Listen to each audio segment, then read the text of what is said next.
This is the Sons of UCF podcast, your place for UCF sports talk year-round. Now, here is Adam and Mike.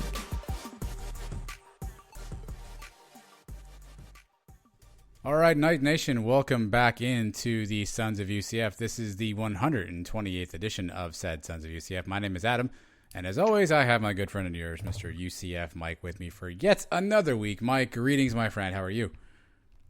Very good, man. How was everything? You had a good time at the spring game? Yeah, spring game was good. It was a good little atmosphere, nice little crowd. We had some shaded seats. It was good to see some live action, even though obviously it was a scrimmage of sorts, but it was a good experience, and I got to see the Knights on the field for the first time in a long time, so that was pretty cool. Cool. Yeah, I'm glad you got a good time out there. I'm sure we're going to get into all the details of the trip, right? Yeah, we're going to get into everything. I got all kinds of options. I got Cow of the Week potential, so we'll get into all that. So we'll do spring game recap. Obviously, spring season comes to an end with the spring game, so we'll go through that. People lost their mind on names on jerseys. I guess we can touch on that a little bit, Mike. We've got some questions from the Twitter sphere, so we'll answer your questions coming up. We have Charge On, Charge Off. Again, I mentioned Cow of the Week. You'll stick around for that. But Mike, we have Jake Brown as our guest this week, and we just got off the phone with Jake.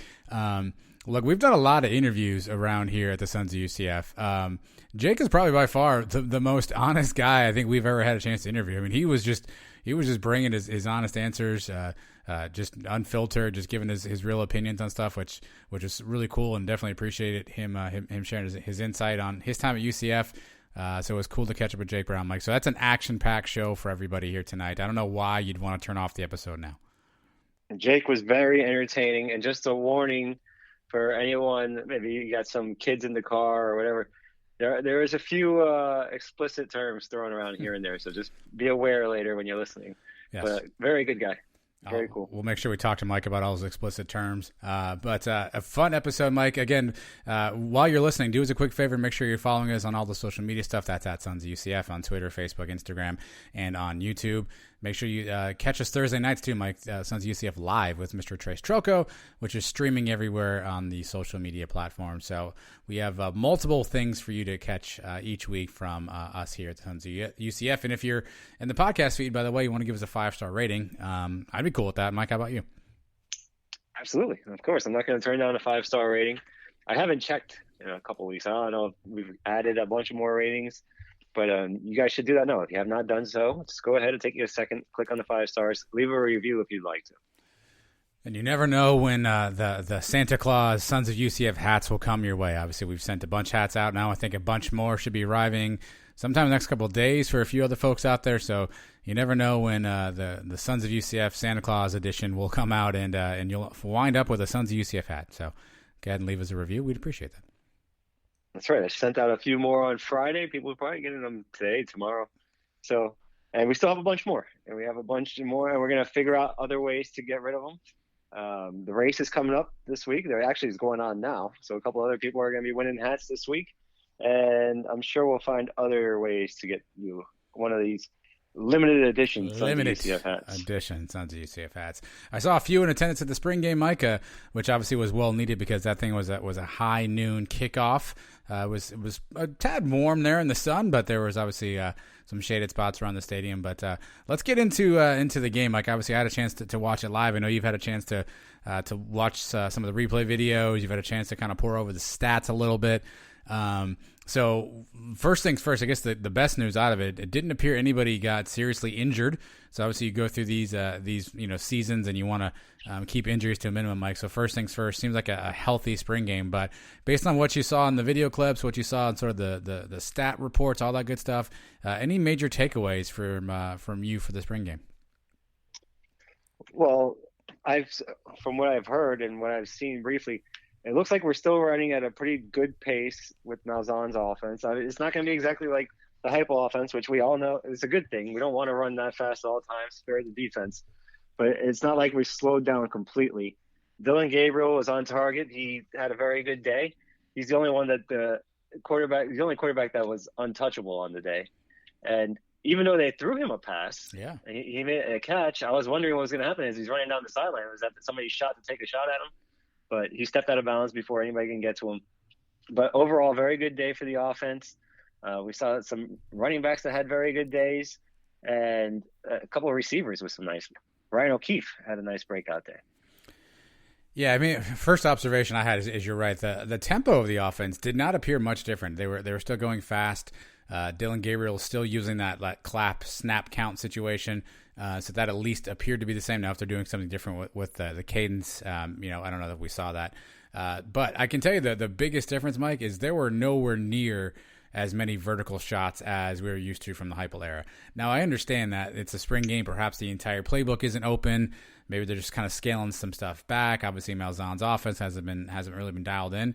But to my recollection, Mike, I was trying to take some notes here and there. I only counted like 3 times. I feel like a ball traveled in the air like greater than 20, 25 yards. And so you definitely saw a lot of intermediate crossing routes. You saw a lot of guys getting in space and then making long runs. So that's probably the bigger difference is while the tempo was absolutely the same and they were hustling to the line, nowhere near as many deep shots from anybody on the offense. And is it true? You're the one who reported it. Dylan Gabriel under center? Or how many plays did that happen? So it was funny. So I was watching warmups and I saw him he probably took like 5 or 6 snaps under center, and I was kind of like, what are we doing here? So I tweeted that out, and then literally as I was tweeting that out, I look up and Kalia Davis is running the Wildcat, and I'm like, okay, this has just got to be we're just screwing around right now, blah blah. So I almost tweeted, watch out for Kalia Davis in the backfield. Probably should have because obviously that ended up being true. He took a handful, Mike. It looked like he was just doing mostly running plays, obviously, or some sort of ends arounds. I don't know that he ran it more than once or twice in the game itself, but in the pre-practice session, he was absolutely standing under center, and he was asked about it in the post-game press.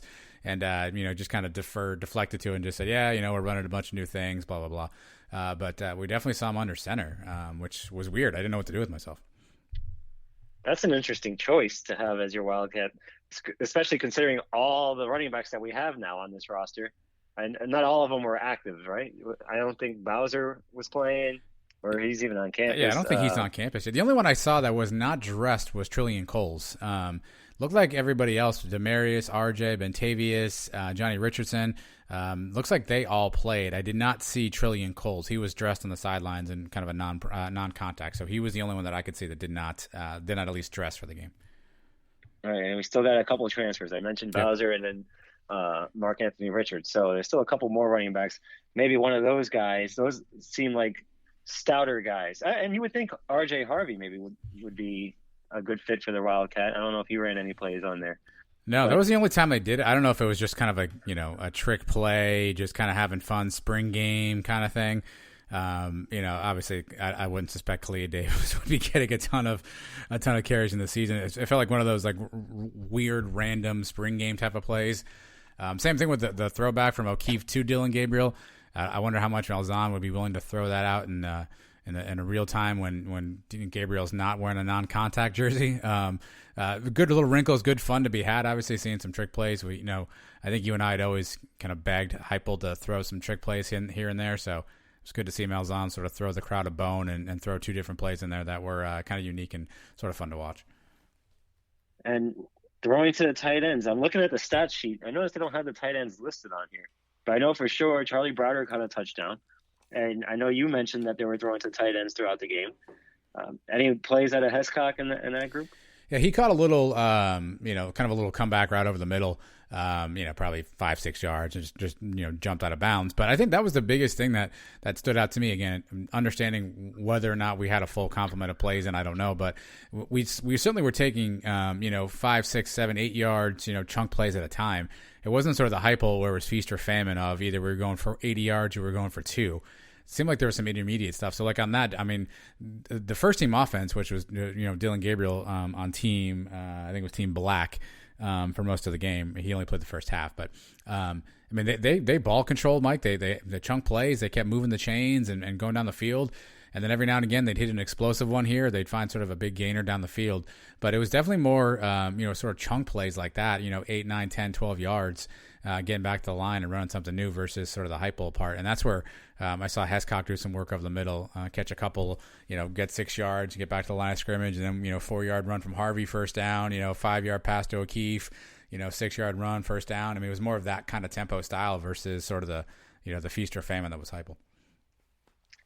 And Johnny Richardson was probably the biggest play of the game, right? The 69-yard screen pass that he took almost all the way. That was the shocking part, is he got caught. I think it was Devontae Dawson actually tracked him down, because as soon as that broke open, I stood up like, we're going to the house here. And all of a sudden, he caught that kind of on the left side from where I was sitting, and sort of crossed back down the side there. And all of a sudden, I see Devontae just coming out of the sideline, just running. And I was like, is he going to catch? There's no way he's catching Johnny.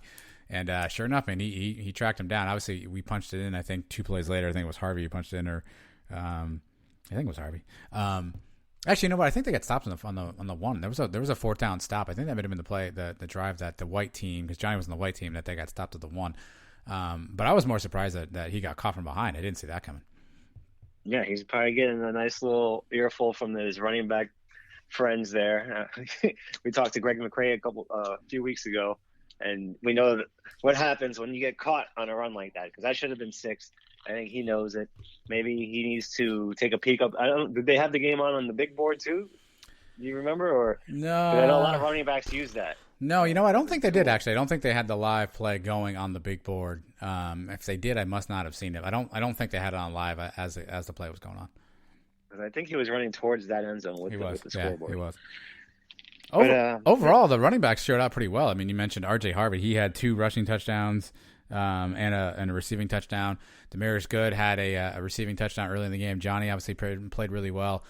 So the running backs showed out really well, during the game. Even Bentavious, who didn't necessarily get in the end zone. I mean, he still had a pretty good day. He had 51 yards and 7 carries. So he had a good game as well, even though he didn't quite crack the end zone there. So overall, I mean, all the running backs played really well. Even Parker Navarro with some nice running stats here as a quarterback. I noticed he's not credited with throwing any passes, but he looks like he ran a little bit. And Mikey Keene looks like he had a very nice day. He played for both teams. He did. With a very, very nice completion percentage and racked up a few yards there with the touchdown. Well, take whatever this is worth to you, and I don't know. So obviously Gabriel started off on the black team and let him down. Then the white team comes on the field, and it was Quadri Jones leading the white team. Ball turnover back to the black team. Dylan Gabriel comes back out, and then back to the white team, and then Mikey Keene came out. So it seemed like Quadri and Mikey were rotating that whole first half on who was on sort of team white. So Parker did not get in the first half at all. So he was not part of any rotation. And then in the second half, when Gabriel essentially stopped playing, that's when you saw some, Keene switching over to sort of the black team, and then you saw Quadri and then Parker Navarro, and then Gaston Moore got a couple of series down the end there. But that's when you saw him. So Parker wasn't in the early mix. I don't know if you read anything into that, if that means Keene has surpassed him or they're still kind of battling out. But Keene got the first call after Quadri. So Keene has set himself up nicely going into fall camp now. It looks like at least maybe in the 3 spot with a chance. I give him a chance. I mean, you talk about not wanting to burn a red shirt, but he can still play in 4 games and keep his red shirt. Maybe be first in line for. Remember, we were surprised last year. We had a bet who was the first player to take a snap besides Dylan Gabriel, and we all thought it was going to be Quadri Jones, and it turned out to be Parker Navarro, I think, right? Yep. So who knows how these coaches work their depth charts, but I think we're going to see some action out of Keene at some point this season, whether it's 4 games or more. That's yet to be determined. I will say this about Mikey Keene. He, he was under a lot of pressure, both on the white team, obviously, which was the second team offensive line. The first team defense was definitely getting some push. In fact, first play of the game, it was a low snap that Quadri had to fall on.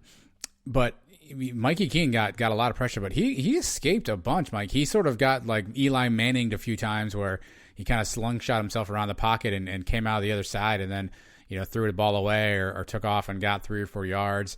He was, I won't say under heavy pressure because it was a spring game, but he was definitely being harassed, and he did a nice job sort of breaking free and making something happen. Now, again, he didn't make some sort of a spectacular, 50-yard, frozen rope dime on the field, but he didn't do anything to sort of cost the team, and he got out of a bad spot. So I was definitely impressed with his pocket presence and just his way of, I don't want to call him Mackenzie Milton, so please don't take it that way, but that's at least kind of, if you weren't there, if you weren't, didn't see it, that's how I'd frame it up, as he was able to kind of make a couple of things, something out of nothing. Now, KZ had the option of making something into something like super fantastic, where, Keene was just making, something, but he definitely had some of that escapability, Mike, that I think we'd seen a handful of times from KZ at his years at UCF.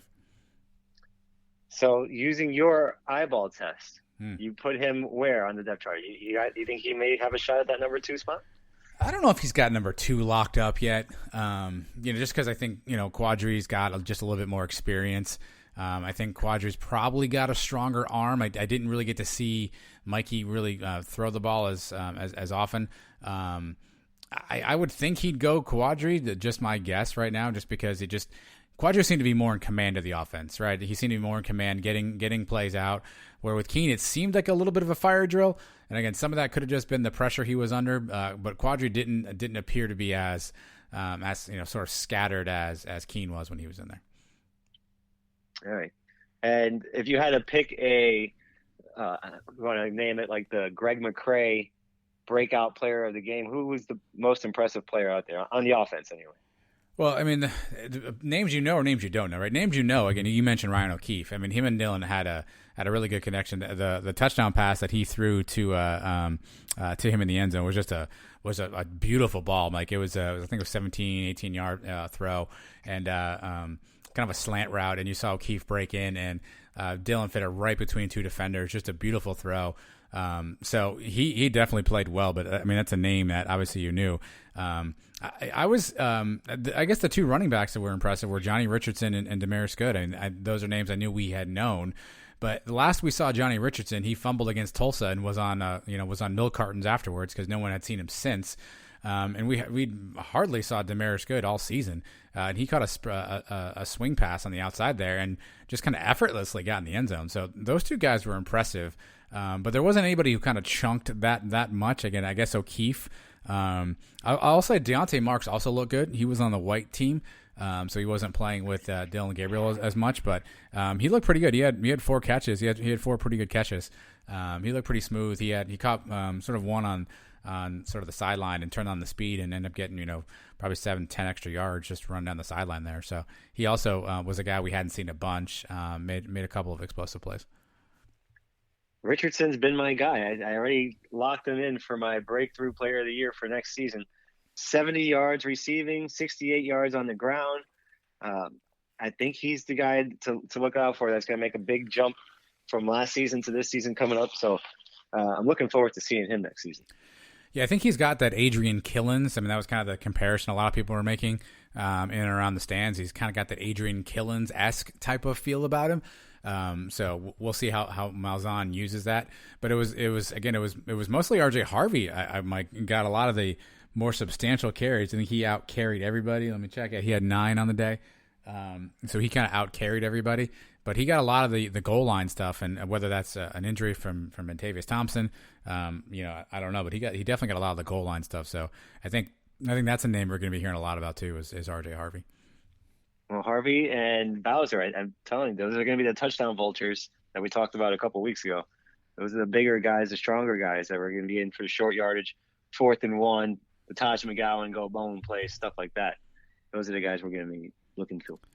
Harvey's only 5'8", 190. I mean, he's not a super big guy, but he definitely appears bigger. Maybe it's because he's wearing number 44, which is usually a big guy number. I don't know, but he appears bigger. But I looked it up when we were watching. He's only 5'8", 190, so he's not as I guess as bruising as maybe we thought he was. But what the toughest thing was to evaluate defense, Mike, because it was so hard to do that. Obviously, the offense has a bit of an advantage. The defense knows somewhat what plays are going. They can't tackle everybody. So it was hard to evaluate defense. A couple of guys, Quadric Bullard had a bunch of tackles. He had a sack on the day as well. Montalvo played really well in sort of limited time there. But it was really kind of tough to evaluate the defense. There wasn't any gaff per se, but you definitely saw big plays being run on the defense. Again with Johnny Richardson, with that long run and some O'Keefe stuff too. So it was definitely interesting to see, but it was hard to kind of evaluate, who was really a standout on defense. Bullard is the name that sticks out. He led the team in tackles. Was there anybody getting pressure on the quarterback? Was the Tremont Morris brash? Was he noticeable at all? Or yeah, he had a big play early in the game. He had a big, I don't know if it was a TFL or if it was just a regular hit, but he had a nice tackle early in the game too. I feel like those guys didn't play as much. I think they were kind of rotating around, but he had a couple of big plays early on. Again, Montalvo, I think, was on that kind of running with that first group here. He played really well. You saw his name. You heard his name called a few times. I think he ended up having 2.5 tackles for a loss. He played really well on the inside.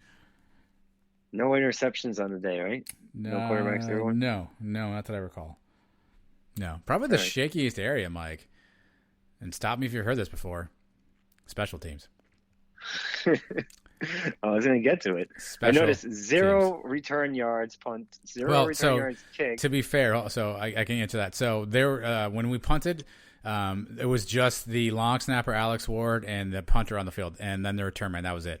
So Osteen would kick it down to the return guy. Poor Alex Ward had to run to the other side, and I don't think they were allowing them to return it. So either the kid just caught it or went out of bounds. So they were not setting up for a return. It was literally 3 guys in the field at that point. Well, that's a little odd, I would think, right? I don't know. Maybe those are the plays people get hurt on the most. Is maybe they're thinking. That was my assumption. Run that in practice. Yeah. Well, I actually like that they at least did it, right? Because they were going to make the return guy make the catch. Again, Alex Ward did hustle his ass all the way there. He probably did it like 5 times. I was exhausted watching him run down and just at least get in the return man's face and just standing around there, at least mimic what you might see. So I think they probably, to your point, were trying to avoid some of the injury stuff and collisions and all that good jazz. But they at least got the kicks and the catches in. Just no actual returns being done. I guess that makes some sense. I mean, that is something we do need to work on, though. I mean, that's one of the things we've been talking about for the last couple of years. But then you want to get into what? The kicking game itself? Yeah, kicking game was interesting, Mike. So early on, Obarski misses an extra point. And then later on, he missed a field goal opportunity. Didn't appear that long. I don't actually know how long it was. It was probably somewhere in the 30 to 40 range, somewhere in there. He misses a field goal. I don't think he missed anything else after that.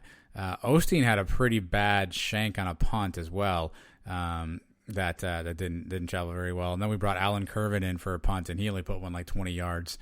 So a couple of gaffes in the kicking game, and obviously the struggles with Obarski continue. Again, first kick, first thing we saw him, he came out and missed the extra point. Yeah, I will be shocked if Obarski's coming out kicking off to lead off the season or out there for the first extra point or first field goal of the year at this point.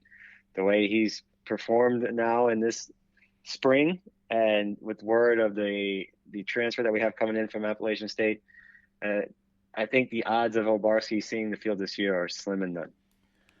Well, it's interesting. We didn't have any kickoffs. I wonder how that would have gone if we actually made guys kick off. I wonder how many he would have put inbounds or out of bounds. That would have been the other thing.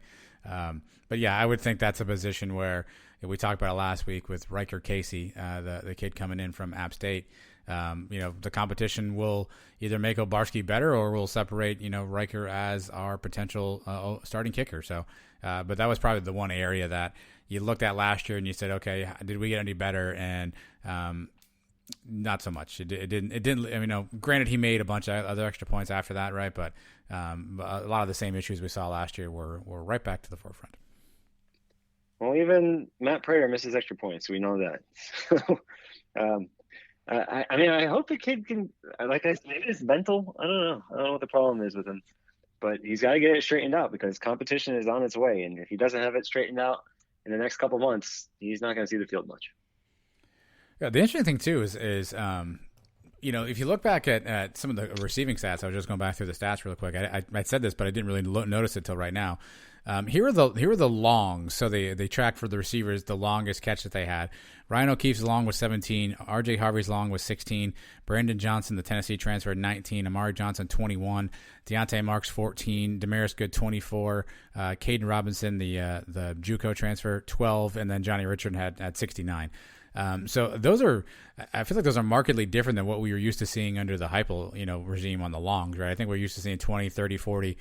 So that's a telling stat right there on sort of how, what the offense is looking like. Even Dylan Gabriel, he's credit with his longest throw was 19 yards. Mikey Keynes was 21. And then Quadri had the 69 yard throw because Richardson ran 65 of those yards. But even that's a telling stat as we talk about the differences right there is just the sort of the length of reception that we saw from the guys on Saturday. Right. The one long was mostly after the catch.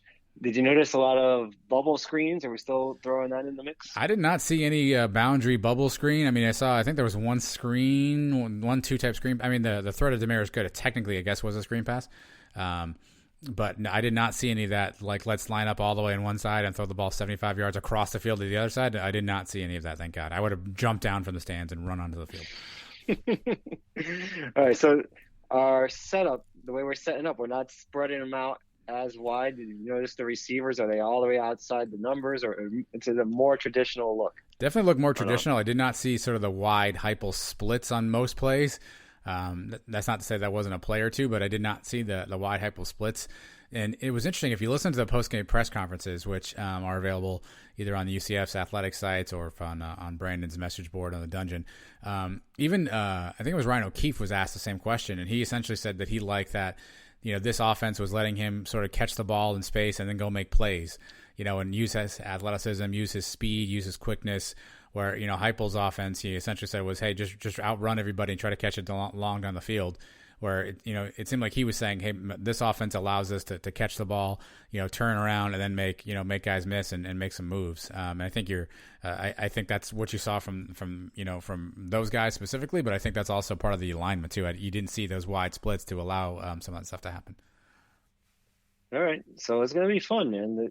Gus knows what he's doing. He's an offensive guy. He wrote the book on the fast-paced offense, the no-huddle offense. I think we're in for some things. We saw a little bit of the trickery throwing back to Gabriel. I think he's got a lot more of that stuff up his sleeve, and I don't think he's going to be afraid to use it, especially early in the year. Obviously, he's not afraid to even show a little bit in the spring game. Because, some coaches try to keep everything close to the vest. They don't want to let any secrets out. Gus doesn't care. That's just a little taste of what he has in store. Well, that's the other thing is, all spring, what we've been hearing from Gus and the coaches is that they have not even installed, all of their offense. I mean, we've heard a lot about, foundation being put in and some stuff being put in. So how much of that is how much of the playbook was open or available? How much of the playbook was sort of understood and be able to sort of know about? You don't know. There obviously could be a ton more that's in there, but it definitely looked like a smoother operation. It didn't. I know this is not a way to judge football, but if you're a fan of UCF, then you know what I'm talking about when I say this. There was very little groan moments, right? Like, and I feel like in every every game in the Heupel era, at least multiple times a game, there was one of those. Oh, what are we? There was like one of those like audible noises where everybody groaned and rolled their eyes and threw their hands up and was like, what was that? And granted, it was probably like a 3rd and 2 and we ended up winning the game by 40. So ultimately it didn't mean anything, right? But we had those groan moments where it was just, what just happened here? I didn't, and again, maybe it was just because it's a spring game, it's a scrimmage. I didn't recall very many, if any, groan moments, Mike, where I was like, oh, what is that? Except for probably the Obarski kick was the only time I probably made that audible noise. And I felt like under Heupel, there was multiple times a game. And again, a lot of times it didn't matter because we were winning, but there were still multiple times a game where I was making that noise or rolling my eyes at something that took place. And I didn't feel that or see that on Saturday. Well, that's good. And that Malzahn knows what he's doing. Like you said, he's a professional coach. Now, were you able to pay attention to him on the sidelines? Did you notice any visor throwing? Did you notice him yelling at anybody, getting in people's faces? Was he with the offense, like when the offense comes off the field, do you see him go over and talk to the quarterbacks, or is he kind of on the sidelines the whole time? Give me some Malzahn feedback. He actually stood on the field for most of it, Mike. He was actually standing either behind the quarterbacks, where the quarterback was. He was kind of at about 10, 20 yards behind him. So I didn't even really see him on the sideline. I think a couple times there was timeouts, and he would walk over to whatever side the quarterback was on. But he actually stood on the field most of the time. Just talking there was at least one or two other coaches that would be next to him. I don't think it was the same coach every time. I think you had each of the coordinators were on one sideline. I think you had Tim Harris on one. You had G.J. Keeney on the other. But he was on the field the entire time. So he was barking out orders. He was sort of directing some stuff. He didn't seem to be yelling at anybody in particular, more just, coach speak, tempo, run, go. He was just more of that kind of stuff versus, yelling or getting on anybody audibly. But he stood on the field pretty much the entire scrimmage. All right. Were they playing music during the game? Yes, there was some music, some stuff in between plays here and there, or sort of a dead ball situations. There was some music being played. Yeah. All right. Yeah. You want to get into your experience? Or are we done breaking down the game? You want to get into your Sure. day, how it was? Yeah, experience was good. It was good. Obviously, socially distanced crowd. I wouldn't say it didn't look super crowded early on. If you set the over under at 10,000, I would definitely take the under. I don't even know if they put the stats out how many people were actually there. I haven't seen it if they did. So kind of a late arriving crowd. Obviously, it was a pretty hot, sunny day. Everything looked open. We were up in the cabana section. They had the two lower bars that were open, or the one lower bar that was open. Line got a little out of control for most people, I think, towards halftime there. But everything was open. Things were relatively smooth. Parking was super easy. So overall, the experience was okay. I mean, the food was decent. Staff was friendly and courteous, but again, it was a super scaled back crowd. So how much of that goes into it, I don't know. But overall, yeah, positive experience. I mean, a lot of people, the people that were sitting around us that we were kind of chatting with or yelling to, everyone seemed to have a good time. A bunch of dudes behind us standing on the railings. We're talking about how they could punt better than Osteen. So your typical UCF crowd. What time did you arrive? You spent the whole day there? Or? Yeah, we got there early. So brought the 13-year-old. So she'd never been to UCF. So obviously our first time being back in Florida. We didn't get a chance to go last year with all the COVID stuff, so her first time there. So we got there early so we could do a little campus tour. So I was doing a little, greatest hits tour. This is where mommy and daddy live. This is the bush Uncle Mike put my bike in the one time, right? We were doing the campus tour. And then we spent some time in the bookstore picking out some gear for her and the family. And we probably got into the stadium probably about 11:10, 11:15. And got some food really quickly, and then got up to the cabana, found the final row there, had some shade, which was at a premium since there was no one in front of us. It was a perfect view. So yeah, that's where I was able to catch most of the warm-ups. We were probably in our seats by 11:30, something like that. How do you like the cabana? I know you're newly season ticket member, right? You just purchased some season tickets now in the cabana. Working that out. How do you like the section? Working that out now. Yeah, it was good. I actually enjoyed it. I think it was a good litmus test to bring the 13-year-old because ultimately I was like, hey, do you think, are you going to be okay with this? Or, or is this going to be entertaining enough for you?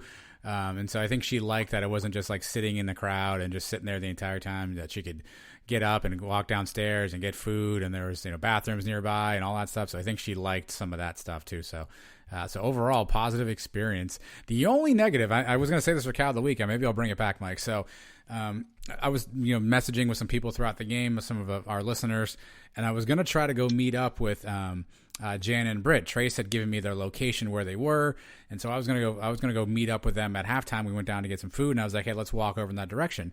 So I tried to get out, and I was like, hey, I'm walking towards this gate, and this guy's like, hey, you can't go that way. I'm like, well, why not? And he's like, well, your wristband, your cabana. I'm like, yeah, but I'm gonna go over there.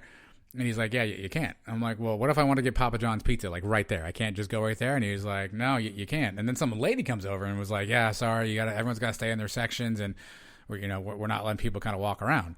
So I'm like, well, I'll just go up to the regular deck and just walk that way, I guess, if I have to. So we're sitting there. My daughter's drinking her soda or whatever. We're just kind of killing some time, and like 30 people are coming in and out of this gate. So I'm like, hey, I thought we couldn't go out that way. And she's like, oh, well, they had the other band. I'm like, what other band? What band are we talking about here? So that was my only gripe, is that they try to box me into that section. Like, wouldn't let me out. That must be a COVID thing that they. It is. She said it was a COVID protection situation. All right, because normally in the cabana I can go and come out of the cabana. They don't let you in the cabana without the wristband. Sure. Yep. But if you want to leave, you can go out and come back.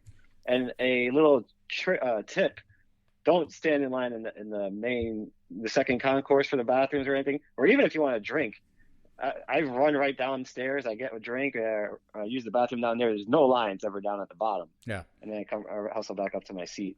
Now they added I don't think it was open for you, but they usually have some beer tub girls up all the way at the top of the stadium, and they sell hot dogs and stuff up there. So if you just need a quick drink or a hot dog, you can run up there. But the main level cabana, it gets pretty crowded, and especially when everybody wants to stand around right there at the standing room area. Yeah, I usually don't mess with that area too much. Yeah, that line was packed. I mean, since I was just me and the kid, I was the responsible dad. No booze for me, but that line was like wrapping around. Actually, the lady who was sitting next to us, like 4 seats down, she got up like I don't know, 5 minutes into the first quarter, and she's like, "Hey, I'm gonna go get some drinks." So my daughter and I kind of get out of the aisle so she could walk past. And we're probably like close to halftime. She shows back up with her 2 drinks, and her husband's like, "Where were you?" And she was like, "The line's down there. They're unbelievable." So she hands him the 2 drinks. She's like, "I'll be back with the next 2." And she walked away again. And I didn't see him the rest of the day. I don't know where they went. So, well, they probably stopped down there and just stood around. The first 2 years of the Cabana, they don't do it anymore. But you used to be able to order from your seat, and they would bring you your beers.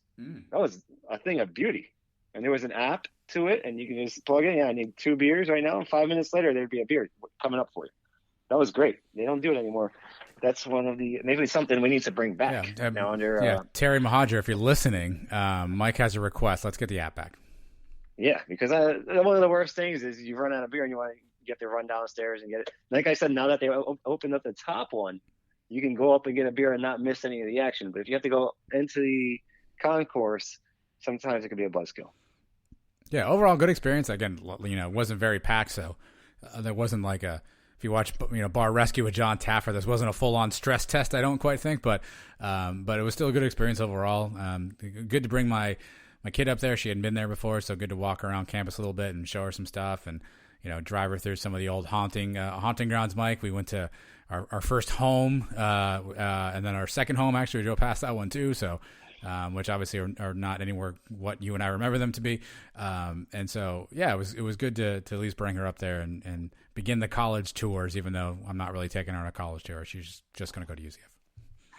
Well, Boardwalk is still called Boardwalk. It is, yeah. But yeah. Knights Crossing is not Knights Crossing. It is not. Right? It's something else. We couldn't get in. Like, we drove in the parking lot, and there's gates up now. But if you remember, we lived like right in that first building, so you could still pretty much see where we lived from the parking lot. But, yeah, you couldn't get past it. There were gates and all that other stuff. Yeah, you can see our balcony, apartment 208. 208, yeah, that was us. Yeah, and her mother was 308. Her mom was in 308, yeah, that's a fact. That's a fact, Jack. That was the experience. But overall, it was a good experience. It was a good spring game. Like, now what's next? Obviously, the kids are on their own, so we'll see what happens next. Malzahn touched on in this press conference, and some of the other kids talked about, they'll run some drills on their own in the off season, and obviously continue some strength and conditioning stuff. But sort of the practice sessions are over, so now the recruiting stuff starts. Mike, it looks like in June official visits will kick back off, so a bunch of recruits potentially can get back on campus for the first time and walk around and tour the place. And so we'll see, we'll see all of that stuff hopefully coming here soon. We'll start hopefully getting some early commits and whatnot. But now's the lean period, Mike. This is when kind of the dead period for football will start a little bit. So brace yourself, friends, because we got a couple months ahead of us now. Now, this season, remember we talked to a few guys that said they didn't take the training as seriously last offseason. Nobody really thought we were going to play in 2020. With the COVID stuff, it was kind of a surprise. Some guys let themselves go a little bit. Trayvon Morris-Brash, I'm looking at you.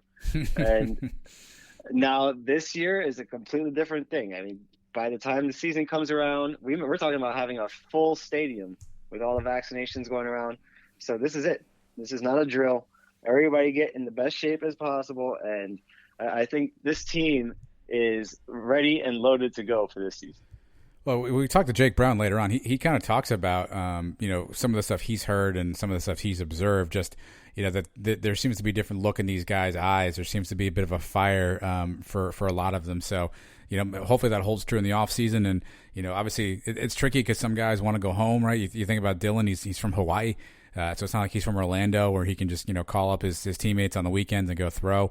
So some of these guys may want to go home, see some family. So it'll be curious. But, I think based on at least what you're hearing so far and the folks talking about the buy-in that they've had and everything they're experiencing, hopefully this is definitely a summer where guys are going to get in that work, whether they're in Orlando or they're at home with their families. But it definitely looks like there's going to be some buy-in from that standpoint. It sounds like this Dawson guy is not going to let them slide on some stuff either. It sounds like he's a stickler in the weight room. So hopefully that holds true throughout the summer too. Well, that's the other thing. This is the time where you make your biggest gains now with the weight training. And we discussed a couple of times of how the Heupel staff and the Heupel trainers had a different philosophy of training. And now this guy coming in is a professional, one of the best in the business. And he's going to have this team ready. And you mentioned there's guys who aren't with the team that will be at that point too, right? There's a handful of transfers: the Big Cat, Mark Anthony Richards, Nate Craig Myers, Bowser. There's a handful of guys who aren't even with the team just yet. I don't know if they're. I think there's still a handful of true freshmen too, Mike, that weren't able to enroll early, that signed under Heupel, that'll be coming in as well. So it'll be some different guys, some new blood in there. Hopefully, all that stuff gels together. But we'll keep you covered here in the Sons of UCF. We'll keep you up to date as much as we can. We'll obviously always spend some time talking football. But let's take a quick break here, Mike. We'll come back. We'll answer your questions on Twitter, and then we'll do a little charge on, charge off. So don't go anywhere. Sons of UCF. We'll be right back after this.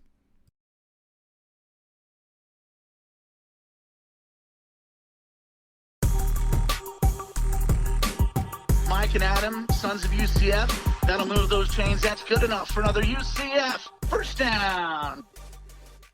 All right, you guys are always there for us. Whenever Mike and I don't know what to talk about, we just ask you.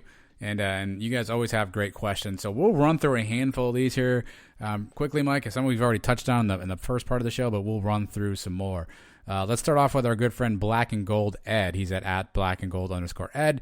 He asked, did GOL and Frost go into the Suns translator machine and come out as the Gus Bus? So I think he's saying that Frost and GOL combined themselves to come out as the Gus Bus. Mike, is that accurate from Ed's prediction there? Well, we're getting our wish to getting away from the Heupel stuff. We may not need the translator. Gus had a nice couple of lines here in this press conference. He did. Referring to the fan base on Twitter and the other fan bases that would be on Facebook. He says his mother's on Facebook. I thought that was pretty funny. So it's good to see Gus with the personality. He's one of these guys. Remember, he came from a place like Auburn where maybe the boosters kind of ran the show over there, and now he's here. He's got free reign. He can say what he wants, do what he wants, and put his face on this program. JP Gilbert with a tough one, Mike. Predict the top 4 running backs in carries in order. So who will have the most carries 1 through 4? Oof.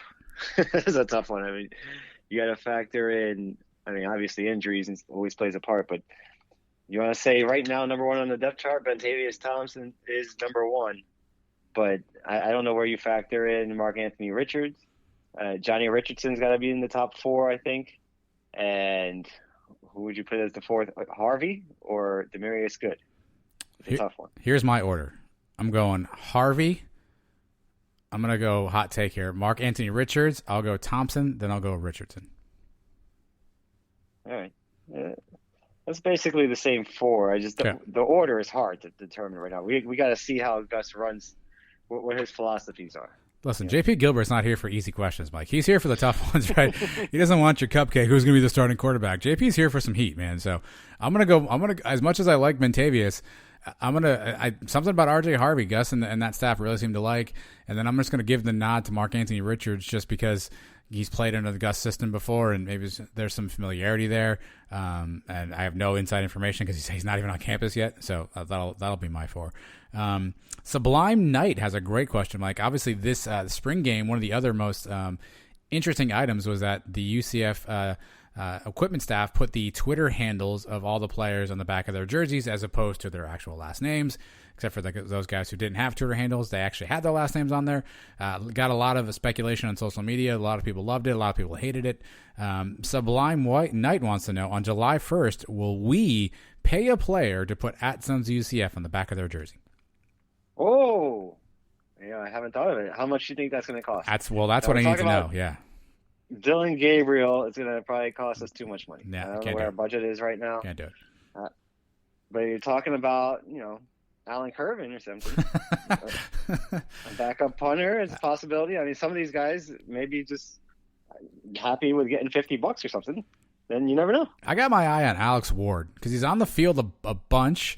He's the camera will be on him from time to time. If he makes a mistake, it'll definitely be on him. He's on the field, for a few different events. I'm gonna go Alex Ward, long snapper. Maybe we can get on his jersey. It's not a bad choice. You figure he's gonna be out. Yeah, he's gonna be out there for every extra point and every field goal and punt. So he gets some face time. That's a good one. I need to know the pricing structure here, though. I need to know what I'm where I'm at. Are we going walk-ons? I don't know. So not a bad. I highly doubt they're going to let any of this fly, by the way. But if they do, Sublime Night, we are in. Make no question about that. Well, I mean, I don't think it's going to happen this year, but I mean, I don't think we're far away from it. Where that's a possibility down the road.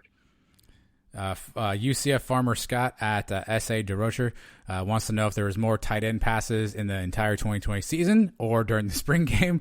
I can't confirm. I think there was more throughout the entire season. Not by a lot, though. But if you do the math on it, it probably shouldn't take us more than like 5 games to eclipse all of the tight end catches from last year. So I feel like we're definitely take the over from last year if you're going to bet on that. Like I said earlier, I was a little disappointed looking at the stat sheet that the tight ends were not included on there. It looks like they only put the receivers on. I know for sure that we threw a lot more of the tight ends. I don't know the exact numbers, so I can't answer the question directly. But yes, this year I think we're going to see a lot more of the tight ends. These two questions are about the same, Mike. So this is Joe C, which is at Joe C 702-62849, and also Night Moves, which is at Rejoice Nights. Both want to know about kicking games. Joe said kicking game was shaky at best. He saw many field goal attempts missed left and right. And the Night Move says, what can we do about our kickers and punters? I mean, a missed PAT in a 20-yard punt. Come on. So more folks echoing our special teams concerns, Mike. All right. Well, what can we do is we can bring in a transfer, which is what we're doing for the kicker. Punt, you're going to shank a punt here and there. If that becomes commonplace, then we have a big problem. But overall, I think Osteen does a decent job.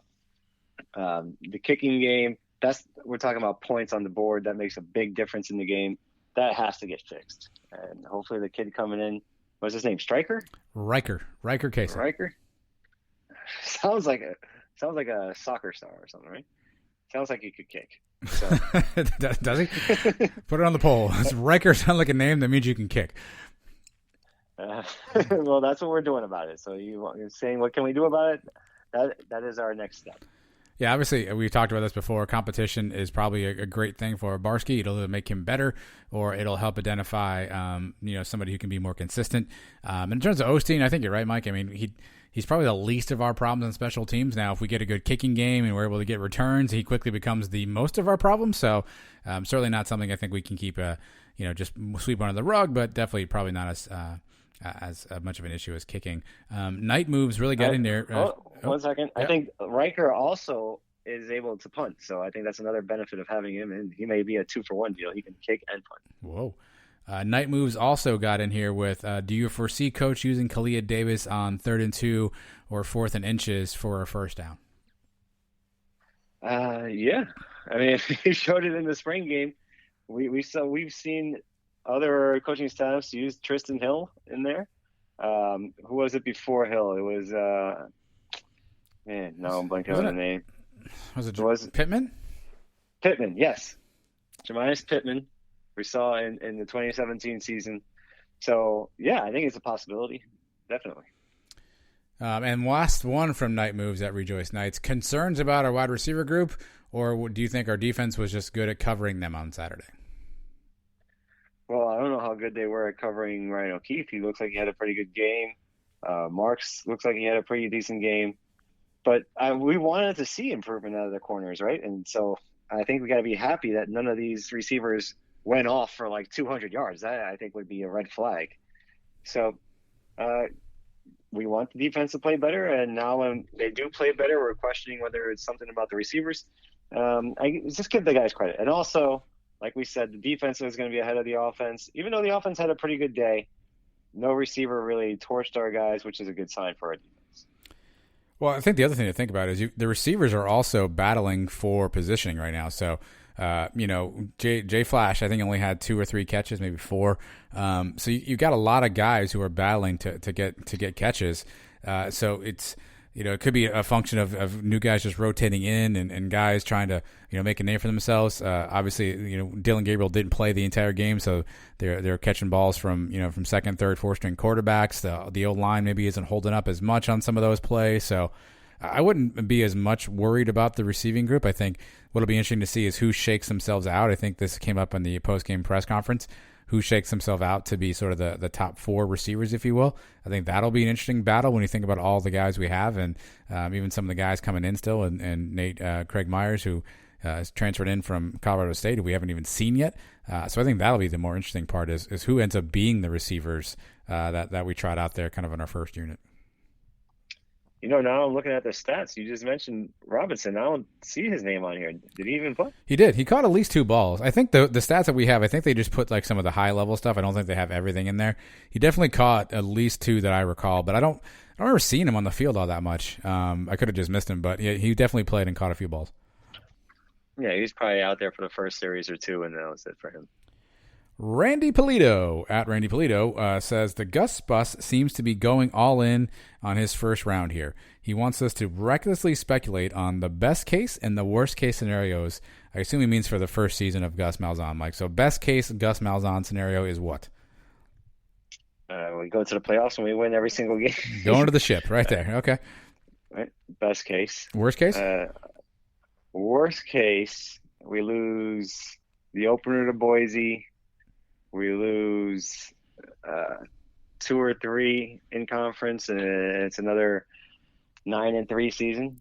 That's worst case. Yeah. I think 3 losses, 4 losses, tops 8-4, worst case, and I don't see that happening. So, I'll probably end up somewhere in the middle. We'll probably end up there with 1 or 2 losses, even though I don't know who the losses are coming to. If you tell me, you want to tell me Cincinnati on the road? Okay. But we'll have a chance to avenge that later if all things work out. Boise State game's at home. I like the way the schedule plays out. Memphis has a lot to replace from last year's. Not so many teams I'm scared of. Let's put it that way.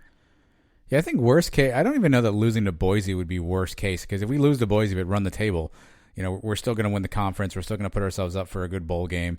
If Boise loses again, you never know what will happen. So even losing to Boise, I don't think would be overall worst case. I think worst case would be losing to Cincinnati again and dropping another 1 or 2 close games on in conference. Because essentially that would then be like, this is the exact same thing we saw under Heupel. We still can't beat Cincinnati, and we still can't close games.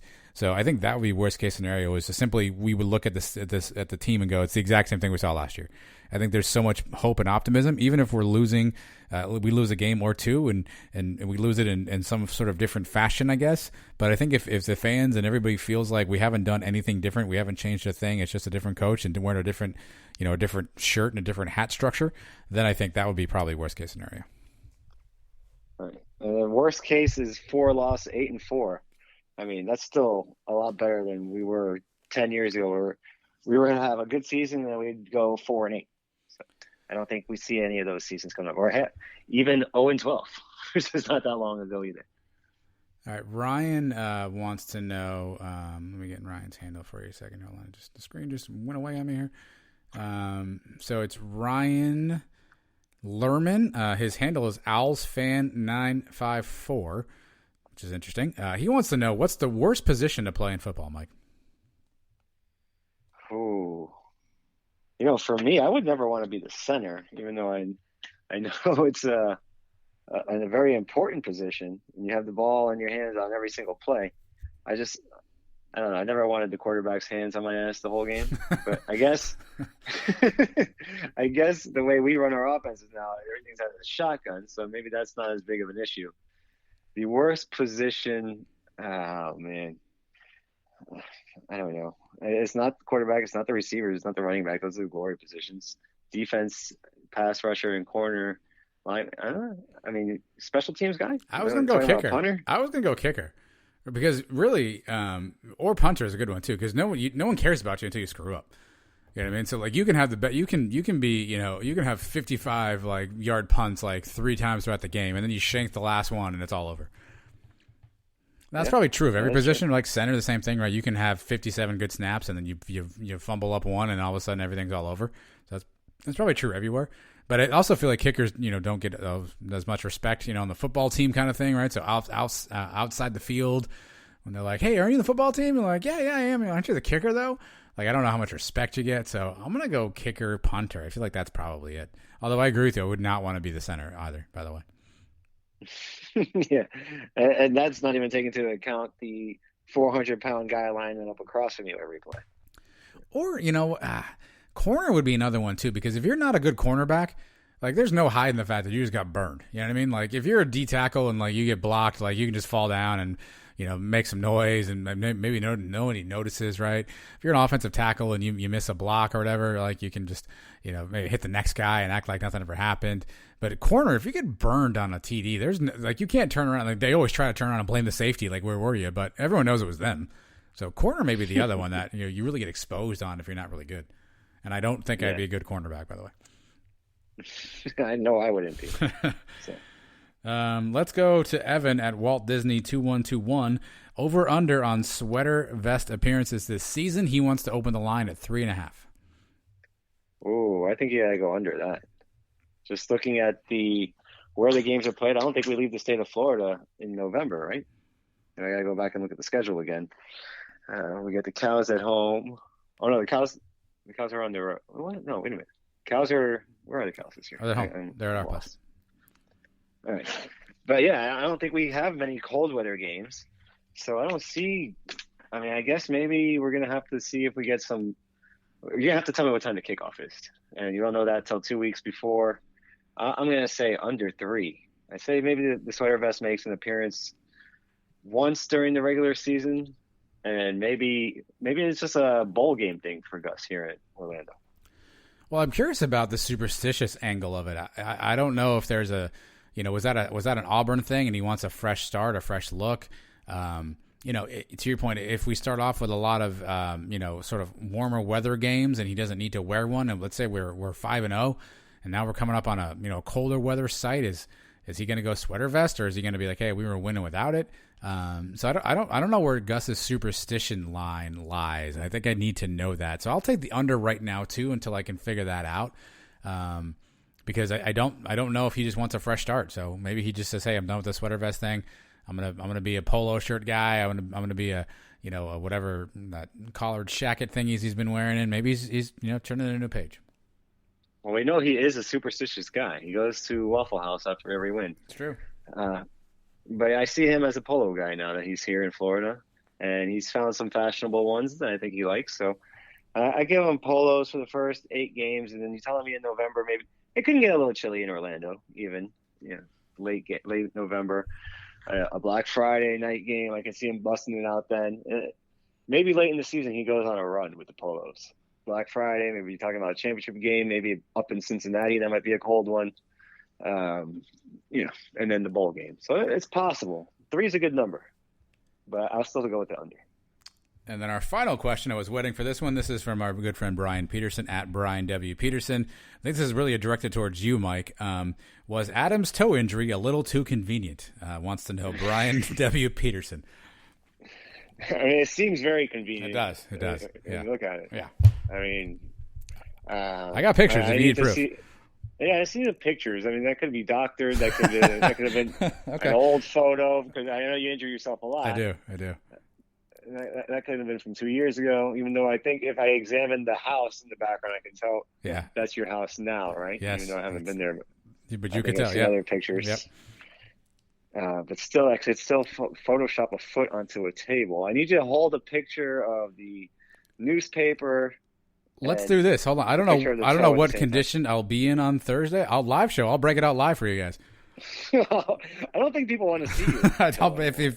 if proof is needed here, I will. I don't know how I'll contort to get my foot. Actually, I'll move the camera down. I'll break it. Now I don't know what position I'll be in. I don't know if I'll have screws in at that point, so it could be in a different state. But I'm willing to. I'm happy to show proof.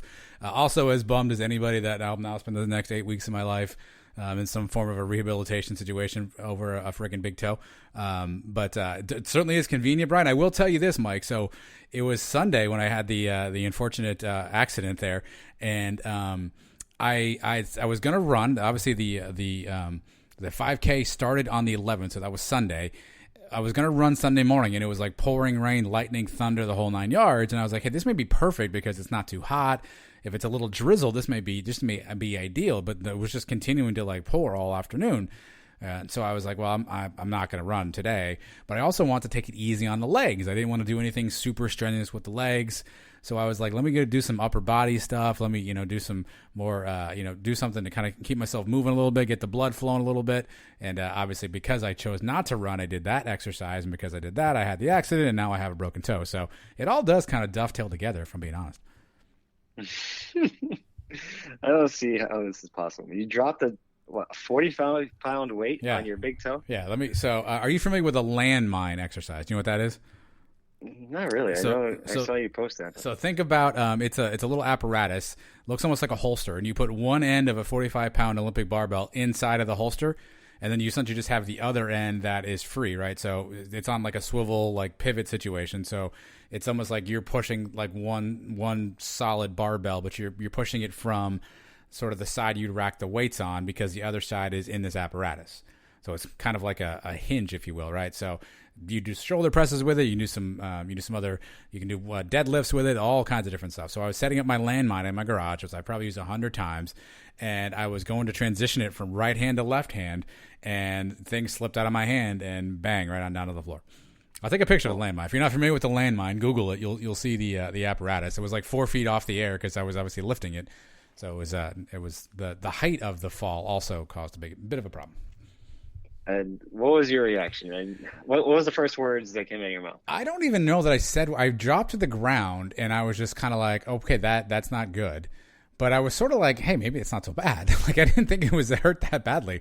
So I stood up, and I was like, okay, it isn't so bad. And then it was like the pain hit as soon as I stood up on it. And you referenced this earlier. Unfortunately, I do injure myself quite a lot. So I was sort of like, oh, no big deal. I've sprained an ankle before. I'll just kind of walk this one off. But it was more pain than I initially was hoping for. So finally, my wife had heard the giant thud of the thing hitting my foot, hitting the ground. So she came out and she was like, well, let's look at your toe. So I took my shoe off, and that's when I was like, ooh, like you can just see the bones are smashed. Like you could just see like where the bone's supposed to be. You can just like it's indented. And I was like, ooh, that's not gonna be good. So I don't know that I said a lot of words. I'm more of a quiet injured guy. I've been injured enough that I don't really say much. I'm just kind of, deep in my thoughts. Did you guys go straight to the hospital? Or what did you do? Waited about 30 minutes, put some ice on it, figured out what was going to happen here.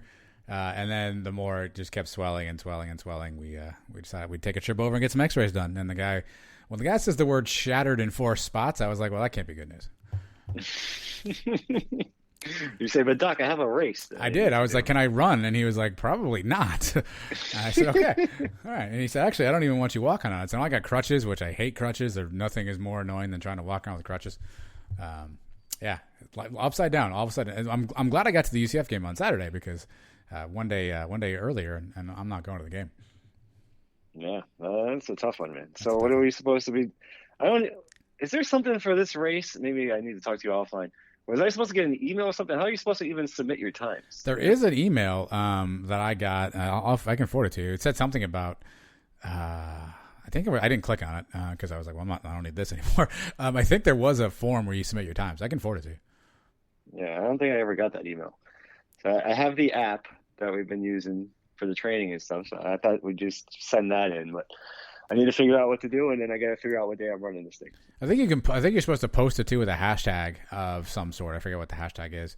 But if you search either UCF alum or Palm Beach, I think they had the hashtag they want you to use. But breaking news, he doesn't. Somebody has volunteered to be a pinch runner for me. That he did not sign up for the race. He volunteered to be a pinch runner for me. Well, he said he was going to run, and so I'm going to ask him to be my pinch runner, and we can use his time in my place. I don't know if he's a ringer or not, but he was interested in running. He looks like he's in running shape. So we may luck out in this deal, all told. Chris Robinson, right? It was not Chris. I saw Chris also volunteered. Somebody else actually beat Chris to it. So somebody else actually is already in there first. Well, we know it's not Trace. So. It's not Trace. No, it is it's our good buddy Nelson. Oh, all right. Yeah. I like to see Nelson. I bet Nelson is pretty fast. He looks like that's what I said. He looks like he's in kind of running kind of shape. He had texted me like last week after he saw the show with the medals, and he was like, "Hey, I wish I should have signed up. I'm going to run in solidarity." So good news, Nelson. You can run in my place, and I'm going to send Nelson my medal since I did not earn this medal. going to send the medal to Nelson, and I'll let him earn the medal, and he can kind of replace me as a pinch runner. So Nelson is now a de facto Sons of UCF 5K team member. Awesome. Glad to have Nelson on board. He's always there when we need him. He is. Yep. And I'm trying to search. Where do I look? Because I want to see what times people have already posted here. You said there's a hashtag. That's what they said. Yeah, I'd have to do some more digging here. I saw I don't know if she's on our team now. I saw Selena had posted her time. I don't know if she hashtagged anything though. I think she's on our team. She posted her time because she did. She's obviously with child, so she did a walk on the treadmill today, and she posted that time. Let me see. UCF alumni here. Let me just. We'll produce the show live on the air for you guys. Don't worry about it. Everything's gonna be okay here. We're just going through here. Hashtag race the night 5K. All right. Do we have a leader? I will retweet it now. I don't know. Yeah, it says hashtag race the night 5K. I don't know who the leader is yet. These are just people pre-posting photos. A lot of shirts, pictures here. Not a lot of activity so far on that hashtag in particular. I see our friend Paul Jones in a picture though. That's cool. Yeah, I think Paul and Trina are two others that are saying run/walk. I don't know. So I'm not worried about them beating me. Paul already got his hat, right? So Mike's heart's always in the right place. That's what I like. All right, let's do charge on, charge off real quick, and we'll get to Jake Brown here. So a couple of quick ones for you, Mike. News came out a little bit today that this was speculated over the weekend, and then it looks like somebody from the SEC Nation picked up on it, Mike. And there's some talk about UCF trying to schedule a game with Alabama. Speculation in 2023. No word on whether or not that's a home and home, a one game, a home and a neutral. No word on what the particulars of that would be, but that UCF's allegedly been maybe in contact with Bama, Mike. So here's your charge on, charge off. If UCF can only get a one-game series with Bama at Alabama, do you want to take that game? Charge on, charge off. Yeah, I'll charge on with that one. I mean, we've been begging for Alabama. We want Bama. I think it'd be a cool game for us to get excited about. And we know the history between Malzahn and Saban. He's beat them. I think he's beat them there before. Alabama's never beat us. Remember, we beat them 20 years ago at that very building. So I think I'd take it. Alabama is one of the few teams that I would take just a one-off game like that. They got to be one. We did it already with Michigan and Ohio State. Maybe even like in Oklahoma, I wouldn't mind doing it, but or Notre Dame. You know, the Cows just got a home and home with Notre Dame, and the Cows have a home and home with Alabama. Yeah. Or is it a 2 for 1? I think it's 2 for 1. They have a 2 for 1. They have a 2 for 1. Yeah. But we know the situation with the Cows is completely different with their stadium. Alabama's going to end up getting 50% of that stadium with their fans. But yeah, I'd take it. I think I would too. I would like a second game. I would be open to a neutral situation if it had to be there. I know that the revenue from a game day experience is too great to pass up, but I think we'd have to play the risk reward at that point of getting into the playoff and the revenue you might get from that if you can play and beat an Alabama versus the revenue you'd get off a gate. 2023 though, I mean, you're looking at prime Mikey Keene time at that point, right? I mean, Dylan Gabriel won't be around for that. Quadri, I think would probably be gone at that point. I think he at least could be gone. So I wonder what kind of team will be in 2023 in the Gus Malzahn era. But I think we've got to at least start getting some of these games scheduled. And maybe sometimes you have to give a little initially to get what you want long term. If that, to your point, if that give is we just accept this one or a one off, and then work towards more series based games. Maybe that's the give and take. But you're right. We've been talking about having Bama for a long time. I mean, we're already undefeated up there. You might as well make it 2-0, right? Right. And Mikey Keene for now, but we don't know what kind of recruits Malzahn's going to be bringing in these next 2 years. He could have a stud 5-star back there. But yeah, I'd prefer just a neutral site game with Bama. And it doesn't even have to be in Orlando. It doesn't have to be at Camping World Stadium. And give me a one-off game in Atlanta against them or a one-time in New Orleans. That'd be a cool trip for the fan base. A kickoff classic game against Alabama. That'd be great. I love that.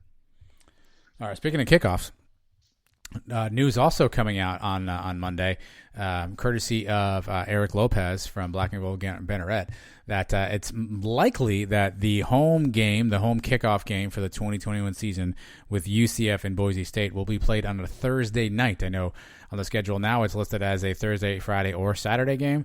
Based on a game that was scheduled for Friday now, it looks like the schedule would open for UCF to have this particular game on a Thursday, Mike. So charge on UCF's opening game on a night game on Thursday night against Boise. Charge on, charge off.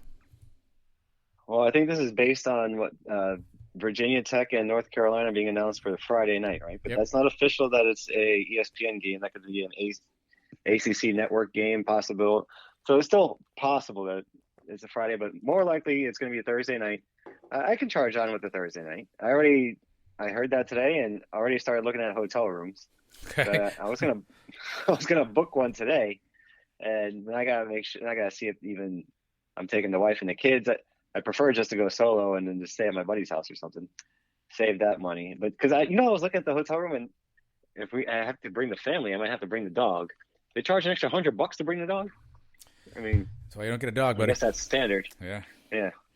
But anyway, Thursday night is cool with me. It's a long weekend anyway. I was gonna take if the game's a Friday, I would take off Friday anyway, just for the drive up there. If it's a Thursday, I could just leave work early, and it won't be that big of a deal. Or I could take Thursday and Friday off, and then you have a 5-day weekend with Monday off. I'm cool with that too. So, and Thursday night we've had as an opener for a few years. We've had a bunch of those, and usually we have good crowds. And students get heavily involved in those games. I think one year we had like 18,000 students at one of those games because they just overflow them with the tickets that we didn't sell. But I think if we're allowed to have a full sellout for that game, I think it's going to be sold out, whether it's a Thursday, a Friday, or a Saturday. Yeah, I think I'd charge on with it too. I think it could be a cool atmosphere. Obviously, it'll be could be tough for some people, with kids, with work schedules, right, to get there. It's not as easy as maybe as a Saturday. But I think it'll be, since it's a kickoff game, first game back against a big opponent, presumably a national game on ESPN. I think people would figure out a way, to your point, to either take off work or make plans in advance. So I feel like it would be, especially if it's a full capacity option at this point, right, which we hadn't had in a long time. I think either way, that place is going to be packed. And even if you can't go, right, nothing better than a Thursday night. You come home from work, you hang out with the family, and 8 o'clock, you turn your TV on and you get to watch UCF play. And if you want to take off Friday because it's a late night, then like you said, Mike, you get a 4-day weekend. So I'm good with it. I think it gets a national TV spot too. I think that's the other important element. What better way to kick off the Gus Malzahn era than on national TV beating down Boise State? I think that would send a message that we probably haven't done since like the Stanford game, right? So I think that's the other element that would be cool. So I'm good with it on Thursday, provided that all those other things can take place and it's on ESPN and primetime situation. Then I think it's a good idea. Charge on. That would be the premier game of that night, I would think. I don't know if there's a week 0 game, and they've added that in the last couple of years. Are there any games scheduled the weekend before? If not, this is the opener of college football. You're saying the primetime game on that Thursday night to open the season. Because don't forget, that's Labor Day weekend. NFL usually kicks off after Labor Day. So college football typically has inventory they need to sparse across Thursday, Friday, Saturday, Sunday, and then there's typically a Monday game as well. So you've got 5 days of inventory you need to kind of spread apart. There's not too many people are playing marquee games out of the gate week 1. So it definitely should get some billing, particularly because it's the first game under Gus Malzahn, all that stuff. So I think it sets up to be a really nice opportunity for UCF, even though it's maybe not the easiest logistical thing, because to your point, Mike, you have to figure out your work schedule and your kids and all that stuff. But I think the reward will be worth the effort that has to go into that. Yeah, I think that's the KZ opener against Notre Dame. I think it's maybe Sunday night. I think so, yeah. Or if not Monday.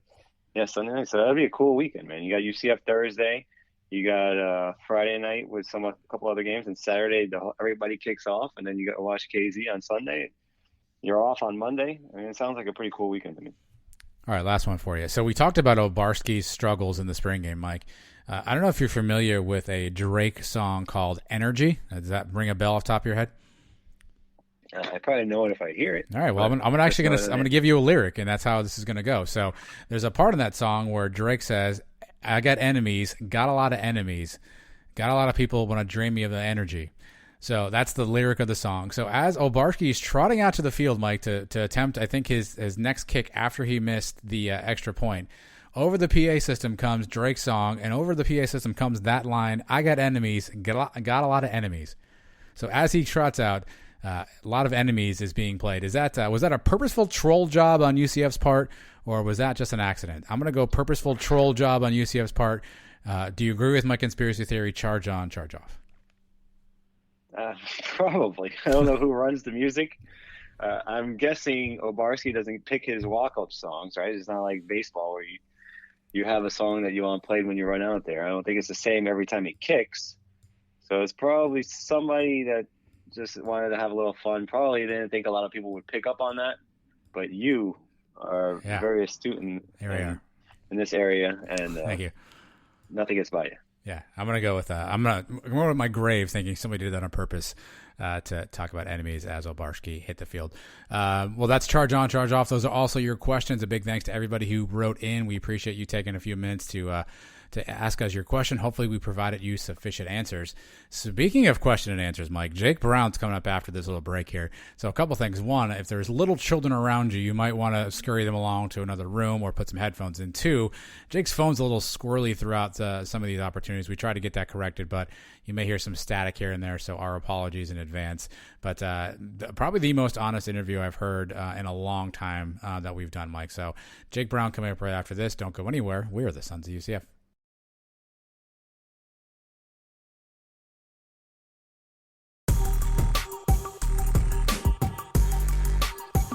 Who are the Suns talking to this week? Let's find out.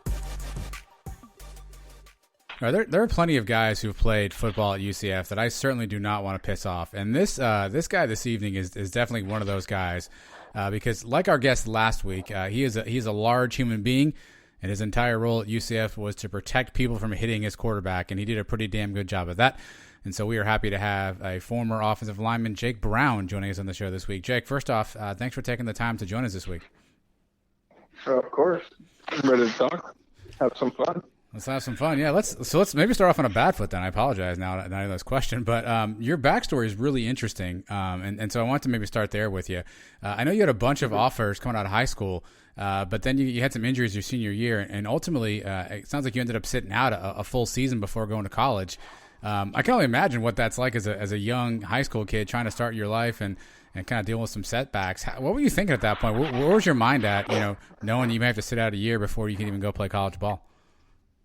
Honestly, it was a little bit relieving because coming into it in high school, I was a grade above, so I came in early. I was a young kid, and I really just wasn't ready to go to college and I guess be away from home and really just be an adult really by yourself for the first time. And it kind of came as a blessing in disguise, and that's kind of how I see it today. And it just kind of molded me and gave me the opportunity to go to UCF and allow me to flourish very far away from home and allow me to grow into the person I was. So I'm thankful for everything that's happened with that. Well, you mentioned that you're a California guy, you're a California kid, and you ended up coming all the way out to Orlando. So how did UCF get in the mix for you? How did that sort of relationship start, and ultimately, what made you decide to come to UCF? I was working out. I had a recruiter that was always helping me, and he was sending my film out for me, and I continued to work out for that year while learning my family business and all the fun stuff, and trying to see what it's really like if I want to do the family business and like kind of be on my own a little bit and grow up for that year by myself. And then I got a call from Colorado State, and it was I think it was Coach Bobo was his first year, and I was supposed to go out there and meet him, and then UCF called me, and I was like, let's do it. And they called me, and I said, all right, I'm coming. And I got on a plane at 8 o'clock at night, and I showed up at 5 in the morning, and I worked out that day with all the teams, signed all my papers and everything, and that was that. And it just happened. Well, so quick. It was awesome. You committed to UCF sight unseen. You had never been on campus before that? Wow. I don't literally committed and just said, all right, I'm going. Because at that point I'd been home for a year. I hadn't done it. I'd been working, and when you're working in a greenhouse, you're 18 years old. You're not very most level-headed kid. So I was like, yeah, no, I don't want to do this right now. I don't want to work right now. I'd rather go to college and go have some fun and go make some memories. And ended up having the best time I've ever had anywhere. So. When you came in, you were on the scout team the first year in 2015. That was the year we didn't win any games. Did you ever question why the hell you came all the way from California for this kind of crappy football? Every day. Every single day. Every single day I question, what am I doing out here? Why am I out here? I mean, and at that point, Aaron Evans was my roommate, and I saw what Aaron has gone through, and me and him, we talked, and we're still best friends, and we'd be sitting there, and I'd be like, dude, what are we doing? And all of us we got to the point where I think most of us were like, I'm done. Like, if this staff stays, I'm done. And I think I was pretty close there. And then I got a call from mom and dad, and they were like, you think you're leaving? You think you're going anywhere besides there? You are crazy. We're not allowing you to give this up. We're not allowing you to do any of this stuff. So they said, all right. And I stuck it out. And that's when, obviously, O'Leary resigned, and we went through the rest of the year. That was a tough year, but I mean, I think everybody that played on that team learned a lot of just about adversity and just how to conquer adversity. And the feeling that I think most of us had in our stomach was just, personally to me, that is one of the worst feelings, just losing every single game. I had never had a losing season in any sport I had ever played until that year. And it was the hardest thing that has ever happened to me when it comes down to sports. It was just ridiculous. But it was good. So we came out of it, and that was a tough season. I enjoyed it though. Made us all. We got to play the Frost. Oh, that man. But you came in. You committed to O'Leary to come here. And you know the type of offense that he runs. It's more of a smash mouth offense. I think as an offensive lineman, you'd like that. And then when Frost comes in, he's bringing in this high tempo stuff. Were you a little concerned maybe that he'd have you running some weird stuff? So honestly, my biggest concern was going into pro style offense. As me being a California kid, my high school, we ran West Coast style. So we were spread it out, go fast with the tempo. So I mean, I was never the biggest guy, but at the same time, that was what I got used to growing up, and that's what I ran my whole life. And when I got in pro style, that was a little bit. I think that was more challenging for me than anything, because everything you did, even pass sets, was out of a 3-point stance, and I had not passed set out of a 3-point stance since I was a sophomore in high school. So you look forward to Frost then? I looked forward to Frost. It was like a breath of fresh air when that offense came in, because it was tempo. It was about speed. It wasn't about how big you are. It was about how well you knew your technique, how you could position your body and yourself between somebody else and the quarterback, especially in pass sets and everything. And I think that was where I was able to flourish a little bit. Well, when that first season starts, we start off with Justin Holman as the starting QB.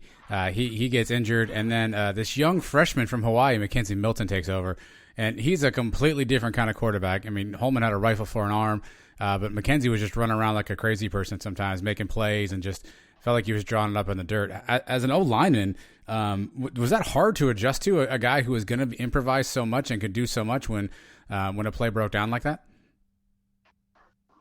Yes and no. So at the same time, you always wanted him to be behind you, and you wanted to give him a good pocket. But at that point in time, I don't think we could give him what he truly needed, and he was doing the most with what he had. And for us, he made us look 10 times better than we were at that point in time.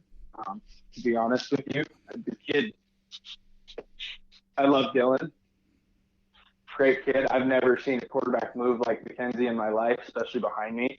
I mean, you'd be blocking somebody, push them all the way down the line, and you look down the line to the right, and Mackenzie's running 30 yards down the field, and you have no idea. You're like, what just happened? It was for a lineman, that's one of the coolest things ever, because you're like, oh, that was awesome. Like, okay, that's cool. He's gone. All right, now we got to run down there. We got to get going again. And it was play after play with Mackenzie, and you could feel for him in practice and spring ball. So the older we we just got more used to it. And then he settled down a little bit as we settled down. And I'd say that second year with Frost, he really settled down when that line settled down. We were able to keep him in the pocket more, but when he needed to, he was able to improvise. You guys had a bunch of just heartbreaking losses that year. The Temple games comes to mind. Just a couple of games where you were just right there, and just we weren't able to get over the finish line. How much do you think that helped you guys going through those 2016 growing pains? Thinking about obviously what happened in 17 and 18. How much do you think those tough losses early on sort of helped to calcify the team and really give you guys sort of what you needed to move forward? I think it was good because really good because we went from, what was it, we were 0-12, and then we came in, we got our first win against South Carolina State, and everybody was high on their horses, even though it was just South Carolina State. And then I think we played Maryland the next game, or 2 games after that, and we lost in OT to Maryland, double OT to Maryland on the quarterback run, if I'm not mistaken. Mm-hmm. That shut everybody up immediately. It was really good for us to be able to, prove that we can win, but at the same time, we're not where we need to be to get where we want to be. And that was, I think, if we would have just out the gate just started beating teams, I think we would have never been able to really hold our own in that next season, because in that next season, there were games where we were down and we just went for it. And there was no fear. There was no fear of failure in anything that we did. And I think there was still a little bit of that O'Leary fear stuck in us if we messed up. And you could tell that the change of those, and like the change between those 2 seasons of how much we improved, like just from, like you said, those tough losses.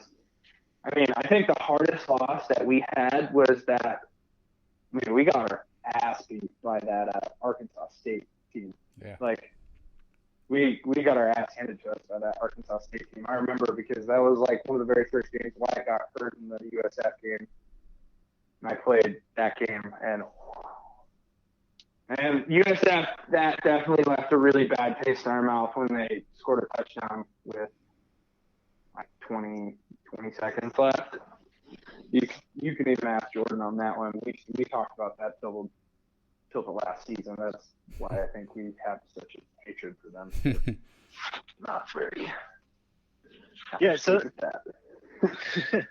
that 2016 season, like we're talking about, there were a lot of losses there at the end. The Temple loss, and the USF loss, and then the bowl loss against Arkansas State.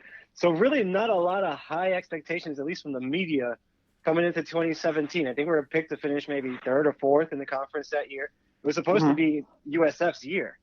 But what were the expectations among you guys in the camp coming off a 500 season? So after that bowl game, I remember walking off the field with Coach Frost, and he just kind of like looked me in the eyes, and he was like, "This shit's not happening next year. Like, we're not allowing this. We're going to get bigger, we're going to get faster, we're going to get stronger, we're going to beat the shit out of everybody." And in my mind, that's kind of where it started right there. And that was just walking off the field of the 2016 season. And I was one of however many guys he talked to personally just walking off the field at that point. And it was like, from that point on, it was, sorry for my language, it was, fuck this off season. We're going to do as much as we possibly can because I'm done getting beat. I'm over losing. I don't want to deal with this anymore. I'm done having people make fun of us, just everything, and we're just going to come out and we're going to fire on all cylinders. And I think that's truly what happened right there. It started with Frost, and the attitude that he had towards it, and he was like, this shit's not going to happen anymore. And everybody took on that persona of, okay, let's go. And he led us into the 2017 season. That was just unbelievable. Was there a point, we've asked a bunch of guys from that team about this, was there a specific game in 2017 where after we won, you were like, all right, I think we got something here. I think we can go all the way with it? Maybe. Do you have a game in mind? Maybe. Oh, Navy. Navy. He said Navy. Yeah, Navy. No, Navy. It was when Navy was pretty good that year. We had never played them. They were a military team. We knew they were disciplined. They still were. This was where cutting was still allowed. They could go cut out in the open. This is when Navy was firing on all cylinders, and we came in there and first drive we drove down their throat, and then we scored, and then they stopped us a couple times. But we never gave up. I mean, I remember sitting on the bench, and all of us are going, we're not going to fucking lose the Navy. Fuck this. Sorry. This is just not going to happen. We're not losing to them. We're done losing. I want to win every game this year. And from that point on, I think Navy was like the deciding factor for our team. It was, all right, everybody's going to know who we are because let's go. We had kind of gotten down on ourselves, I think, in the second quarter, and then AK busted it in the third. He was gone, and then we hit a couple field goals from deep, and that was it. And then Otis scored the last touchdown from 16 out, and our defense played phenomenal. That front that we had, I think it was Tristan, Jemias, and Tony that year. They were playing lights out that game. Team played lights out. I mean, and they kept us in it. And yeah. I think when the defense, we were able to see the defense just wasn't giving up. The offense just kicked it into another gear. It was like, okay, they're in it with us. And that was for me, that was like a defining moment for that game. The Van Moore hit, right? Because McKenzie had just thrown an interception. These guys had the ball on our side about to try to take the lead, and Van Moore forces that fumble. And then from there, we don't look back after that. Yep. And that was it. And that showed us right there, okay, let's go. Because the game was truly teetering at that point when Casey threw that, and we were done. And it was almost like there was we got a little bit deflated on the sidelines, and then that happened, and that was it. And I think from that point on in that season, there was nobody that was going to beat us. Well, and you're right. Nobody else beat us, obviously, right? We went through a tremendous end to the season, right? The game against the Cows on Black Friday, Mike Hughes, is a legendary game. And then we head into the championship game against Memphis, and that thing's back and forth. I mean, everyone's scoring points everywhere, and but everything leading into that Memphis game though was a little bit weird. I'm curious how it was for you guys. Obviously, in the media and the fans, all the rumors about Frost and what he was going to do were starting to pop out there. But you guys had to stay focused. Obviously, you still had a game against Memphis. Take us inside sort of the week of practice leading up to that Memphis game. Were you guys aware of those rumors? How were you guys kind of blocking them out and saying to yourselves, "Hey, we got one more thing to go win here, and let's go do that"? So, for me, I'm not a big social media guy. I never have been. So it's not.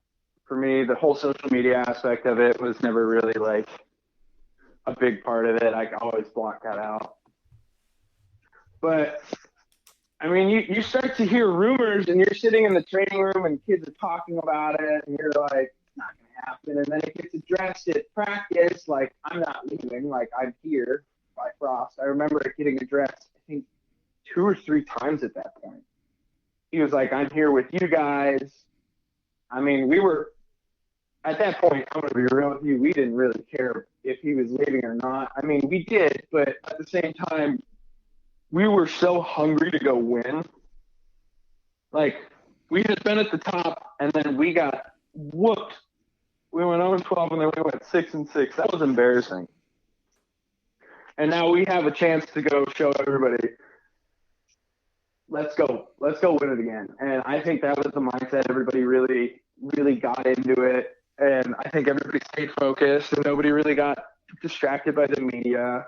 Everybody had to, whoever was talking that week had to address the rumors. And say their piece. But for the most part, I think the whole team stayed pretty composed, and I thought everybody just focused on that game and just gave everything they had to those practices and was just ready to play the game. They didn't really think about that. Well, if that was hard, then the next one had to be even harder, because obviously then Frost does announce he's leaving, but he's coming back to coach you guys to the Peach Bowl. And that had to be an awkward kind of lead up to the game. But if it was, I mean, obviously it didn't show on the field because, you know, I think we dominated Auburn that day and sort of won the Peach Bowl. How will you always remember that period of time? Just the time leading up from Memphis to the time where you're on the field holding up the trophy and you're going to Disney World parades and you guys are on Church Street getting celebrated. How will you remember that period of time and that 4-week stretch of your life? Me personally, I was bitter as shit.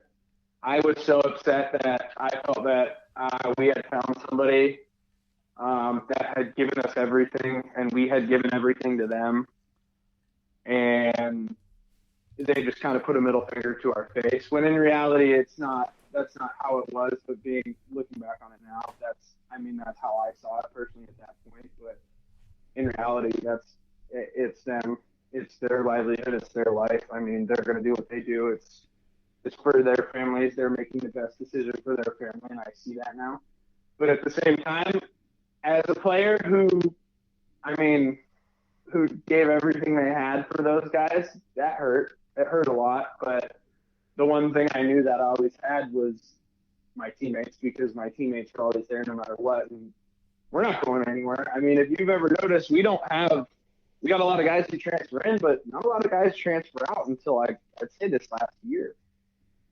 Like, a lot of guys, once you're there and you stay. Like, I don't know a lot of guys that ever really transferred out of UCF. So I'd say it was hard, but it was great at the same time, because you felt like you're on top of the world. I mean, I came out here to California after that, and everybody's like, "That was so cool," and I'm like, "Yeah, we just did what we knew we could do." And to me, that was just part of the game. But I thought those 4 weeks, I thought it was awesome. The Disney parade and everything. I actually did not go to the Disney parade. I was doing homework. I was one of like 3 guys who did not go to the Disney parade. I wish I did, but I had a test that I had to get done, so it was a little more important at that point. Was part of not going because of knowing Frost wasn't coming back, because you were upset about it? I think a little bit, yeah. I think a little bit of it. I truly had a really, really good connection with Coach Frost and Coach Austin, and that really put a bad taste in my mouth, to the point where it made me pretty bitter at them on that point. But I've grown past that. I've gotten older. I've understood why they did what they did, and I get it. But that's just part of growing up. You make decisions that you regret, and that's one of them. When you look back at that video, like when you guys are coming out, I think for like the walking to the stadium, he's walking to the stadium with like a plaid red and white shirt, Nebraska stuff. I know all the fans watching it on TV say, "Oh my God, I can't believe he's actually doing this." Did you ever go back and notice little clues like that, like he was leaving? No, I'm going to be real. No, that's just for me. I don't look too much into stuff like that. If I'm playing a game, like I'm fully involved in that game. I'm one of the guys who you don't really like to talk to before a game, because I'm in my head trying to get everything going that I need to get going. And I truly just try and focus on what we're about to do. And that's how I always was. I could never really focus on the other stuff like that. But even going back, I mean, I've watched the Peach Bowl. I've watched the championship with my family, because it's honestly, it's way more fun to watch it on TV than, like, the way they set it up on TV is awesome. But no, I never really in my head, that never even crossed my mind.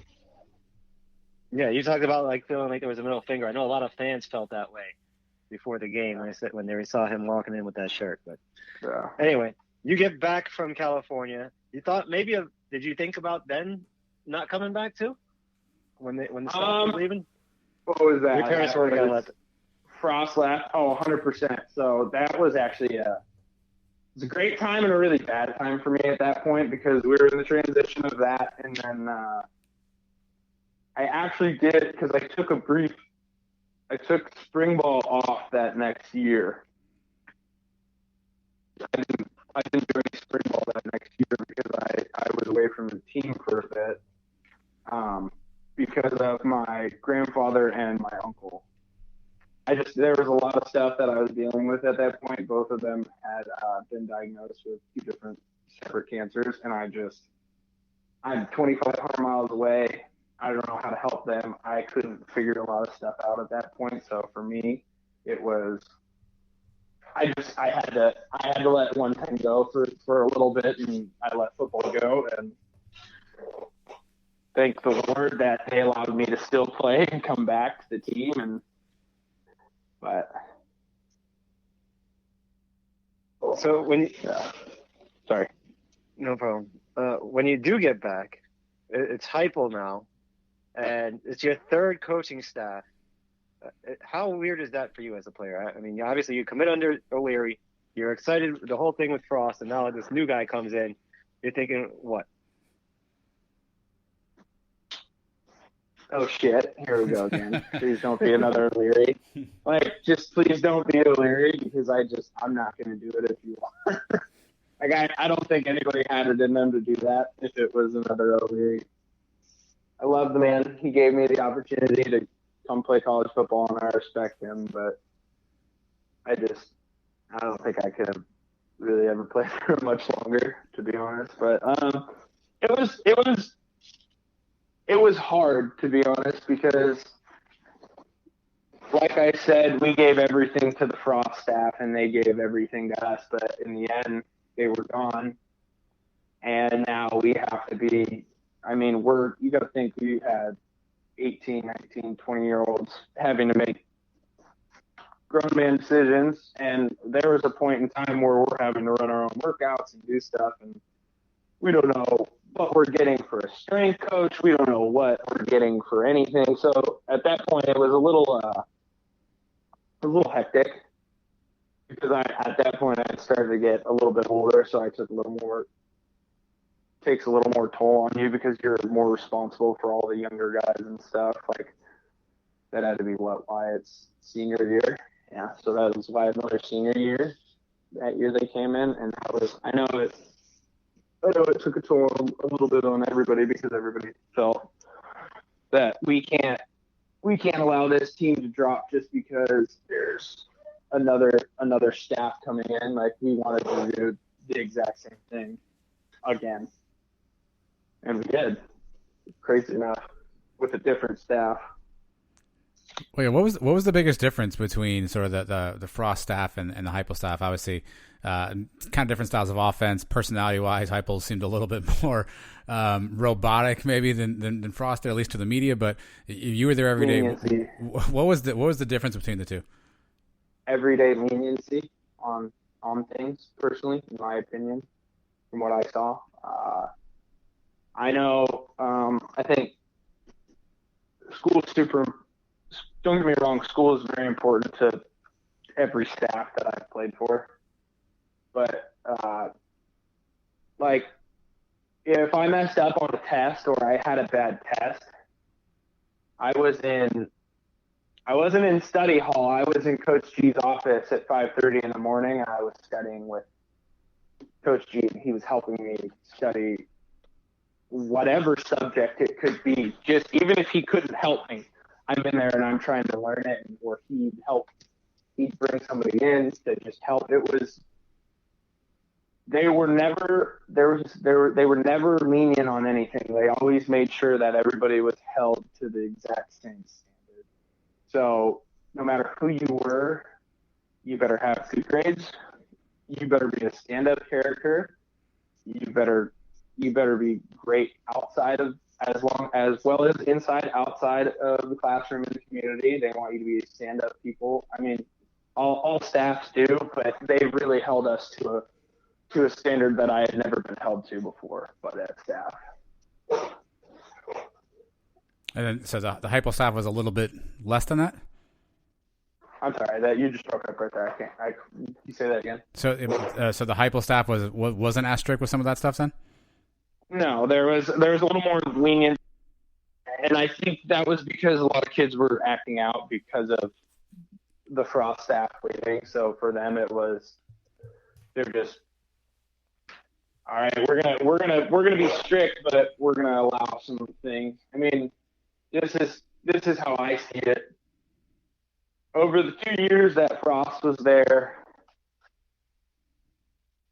we never had one kid arrested, correct?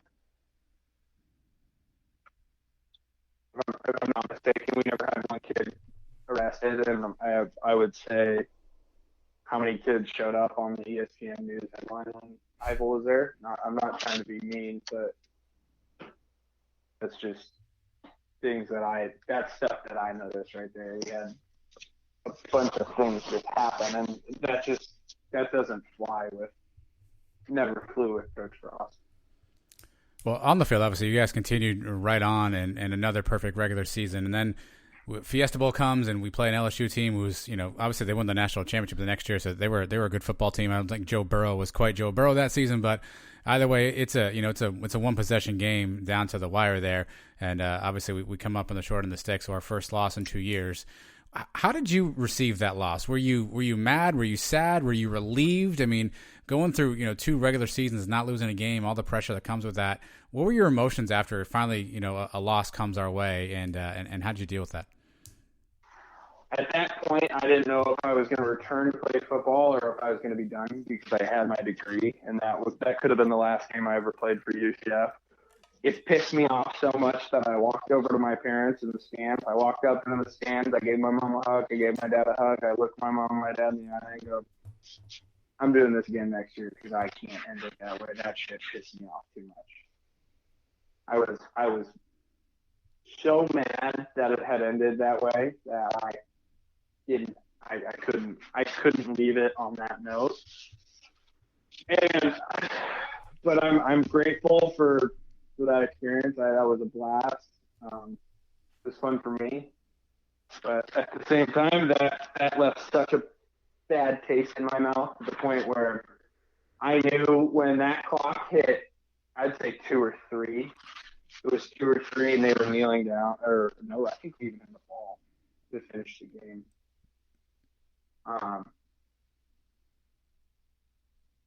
No, I'm coming back. I was like, I'm coming back, and we're gonna finish this in the right manner. To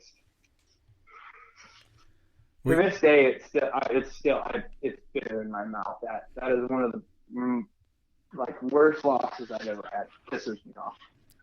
Was it just a sort of the timing of it, or was it a situation where you felt like we could have won that game, we should have won that game, and that's what maybe gave you more of a bitter taste?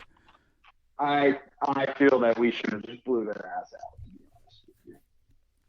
I think in the first half we were untouchable, and then I don't know what clicked on their side. I mean, Joey hit Joe, and something clicked on that sideline. It sure did. And it was a different game from that point. But I think we should have slaughtered that team. They were, I really do. I think they were a really, really good football team, but I think we were better at that point. Well, I think for sure we win that game with Mackenzie Milton back there. I mean, you're talking about Darryl Max only played a game and a half or 2 games before that. You could see maybe a little, I don't want to say jitters, but just making freshman mistakes at the time. And with Mackenzie Milton, I think for sure we win that game. Not a problem. Oh, I'm right there with you on that. I think DJ did a great job, though. I think for the position that he was put in that day, I'll never take anything away from DJ because I know I would have never done any better than he would have at that point. I mean, he kept us alive through the whole entire game, and I appreciate him. But I think the maturity at that point is what we needed in the backfield from KZ, and I just don't think we had it. And I think that's what really set us apart between them and us at that point in the game. So we're thinking that Mac's going to come in and be the starter the next year, and then he gets hurt in the offseason. and we start the season with Wimbush at quarterback, and then we end up going with Dylan Gabriel, a true freshman, another kid from Hawaii. What was it like? You're a senior now, and you're saying, "Oh boy, here we go with the true freshman again." Dylan was different because he was groomed by KZ. So he came in and KZ took to him. Obviously, they've been friends for a long time. They lived pretty close to each other growing up. But, I mean, Dylan took to KZ, and he was 10 steps ahead of where KZ was because KZ had to figure it out for the most part on his own out there. Whereas Dylan had the opportunity to walk off onto the sidelines and look at one of the best quarterbacks in the nation at that point and just say, hey, what the heck am I doing wrong? Like, what do you see? And I think that gave me a little bit of peace of mind. I mean, the kid is – I remember watching him in fall camp, and I watched him throw a couple balls, and I was like, I looked at the offensive line coach, and I was like, this kid's going to start. There's no way. I was like, I'm sorry. Like, Brandon Wimbush, phenomenal athlete, one of the fastest kids, one of the fastest quarterbacks I've ever seen, really mobile. I've never seen somebody pinpoint the ball like Dylan. Just never seen it. I've played with a good amount of quarterbacks, and that kid is just, I mean, it was unbelievable. Well, we saw it right away. His very first game, what was it, maybe his second pass ever, he throws a touchdown against FAMU, and he comes out, he has another great game. He starts against FAU, has a great game. He has a great game against Stanford. I mean, he looks like the real deal. But, of course, he's a freshman, and he's going to have freshman mistakes, a couple of tough losses, the one at Pittsburgh, and then the one at Cincinnati. Yeah, I was going to get to this one where, I mean, obviously he throws a pick six, but there's other things in that game. The offense never really got going. And after the game, Heupel said that Cincinnati defense was showing us things that we hadn't seen before. What was so hard about that Cincinnati defense to adjust to? Cincinnati was throwing. I mean, we were expecting them to be. I gotta think back to that game plan. They had completely changed their defense for our offense, and then they ran with it. Even Fickle has said it. He said the reason our defense looks the way it is because that's one of the only defenses that can stop this offense, but it can stop every other offense as well. I remember watching Fickle say that on TV, and it pissed me off that he had come up with a defense just to physically stop our offense.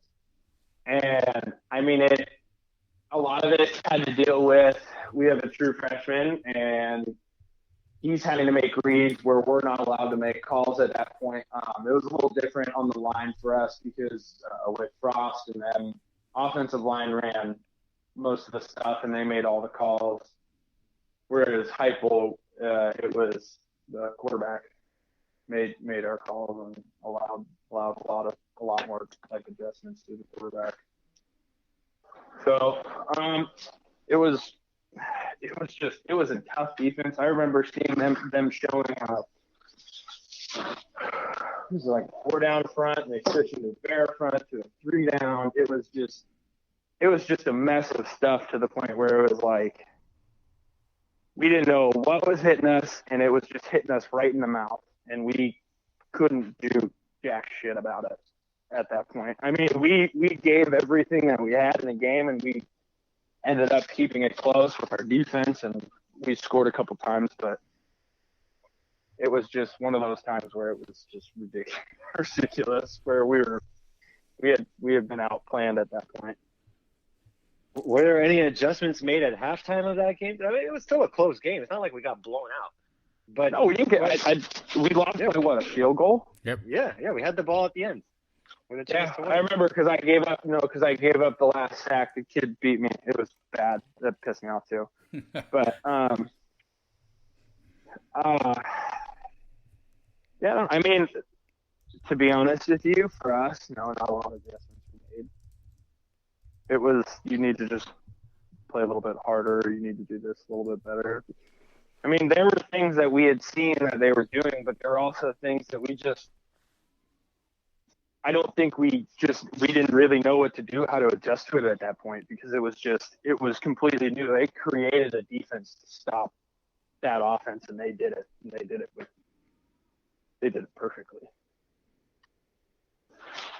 Well, Jake, you literally are one of a handful of guys who literally saw it all in your UCF career, right? From the 15 season, not winning a game, to going perfect, to the the coaching transitions. I know it's probably tough to put it into one or two sentences, but how would you sum up your time at UCF? When you think back of all those things you went through, all the memories, what stands out to you the most? What will you take away from your time at UCF?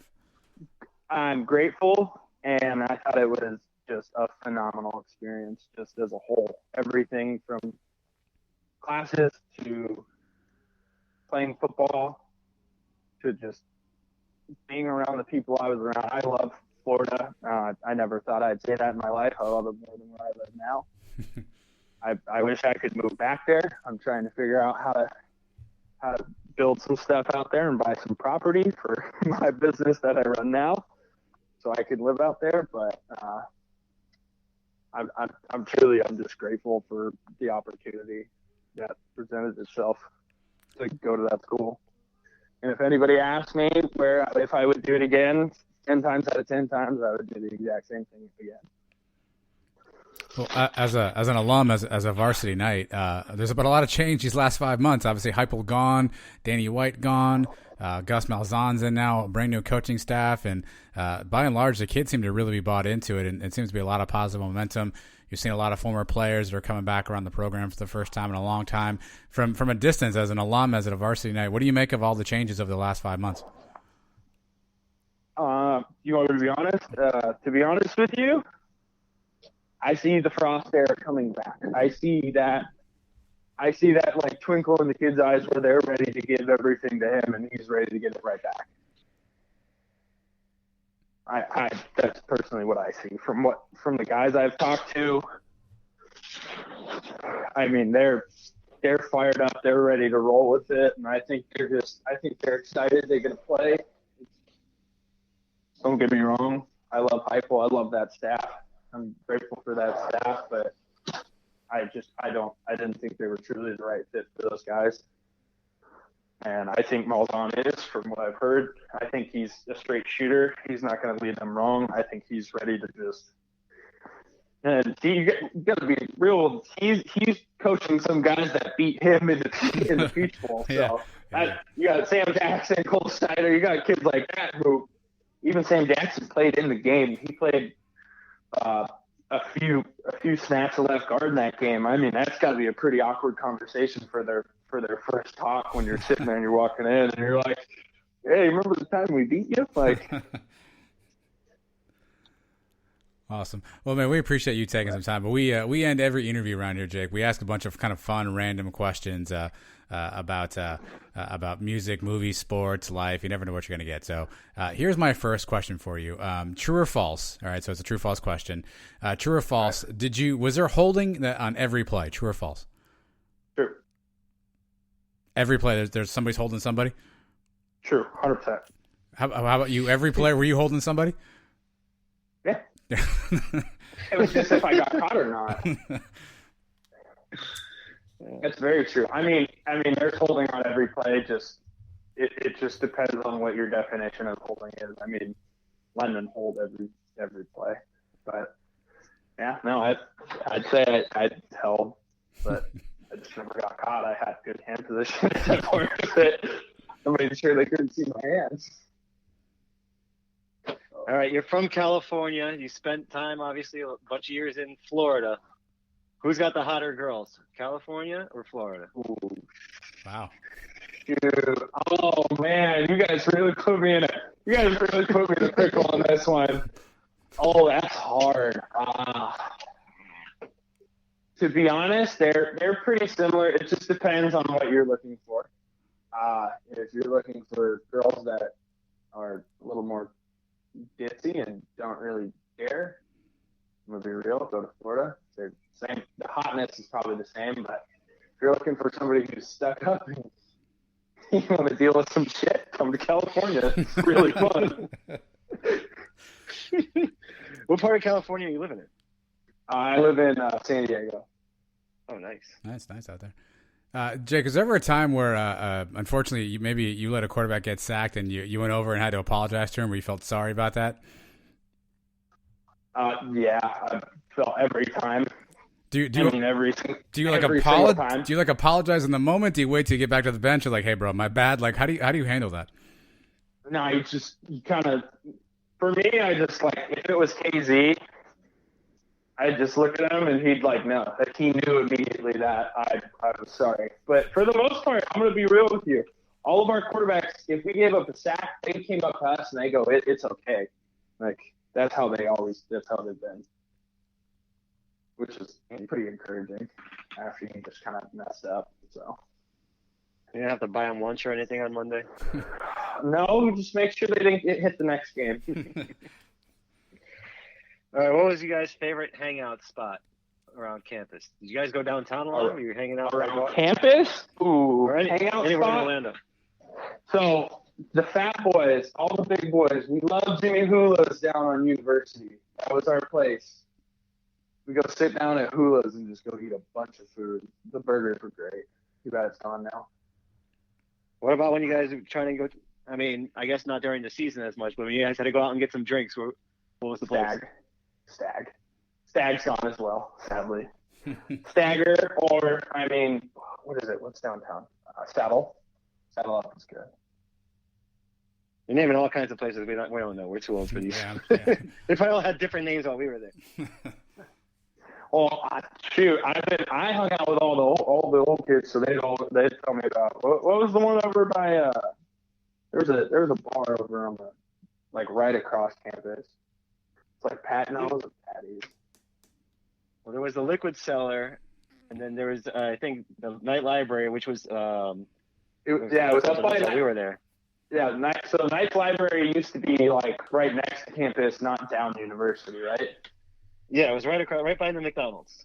Yeah, okay, so there was another one up there. There was another one that they always talked about up there. I forgot what it was called. But all right, Jake, we know that parking at UCF was a complete nightmare. How many parking tickets did you rack up in your time at UCF? Like 2. Oh, that's not so bad. Okay. I was pretty good about that. Yeah, those guys will get you too, and there's like never anywhere to park, so they I'm would gonna put be you to real, blind. and I parked in like, I'll be real with you, I'd go park in like the custodial spots. Those are the best places because they'll never catch you there. Like, and then coach's parking lot. If you park in the front of the bench, you're good up until right after practice. So if you're fast enough, you wouldn't get any tickets or anything as long as you're smart about it. And then you always have a fake pass with you. So you buy like one pass, and then like they don't really look. They're not. I mean, they do now, from what I've been told. They're pretty bad about it, but. So when you get a ticket, do you take it over to coach and see if they can get it passed out?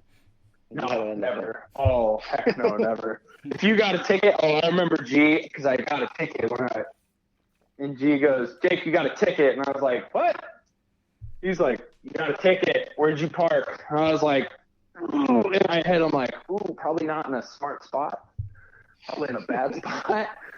He's like, that better be paid by next week. What are you doing gas here? So I'm like, okay, it's paid. But yeah, the parking is brutal. When it comes time to wipe, you're on the toilet. Are you a stander or a sitter? How do you do it? Jeez. I'm a sitter. I'm a fucking lineman. I'm lazy as shit.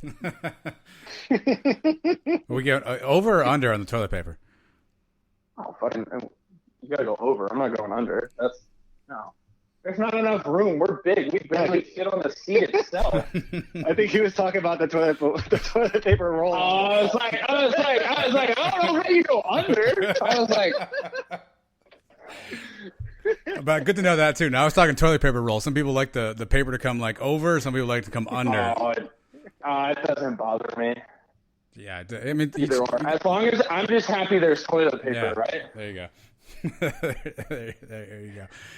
Look, man, it's been a blast, man. We appreciate you taking some time and catching up and walking through some stuff, man. It's definitely been a blast, and I know Mike and I appreciate you all your years at UCF, and again, you literally saw it all at UCF, man. So we definitely appreciate you for representing UCF the way you did, and hopefully we'll get a chance to see you in Orlando sometime soon, maybe catching a game or something. Thank you. I appreciate it. You guys having me on. All right, charge on. I'm Jeff Allen. Join me each week for unique yet common sense opinions on sports on the Jeff Allen Sports Talk Podcast. We will break down the sports world minus the hot takes with prominent guests and my stable of sports guys.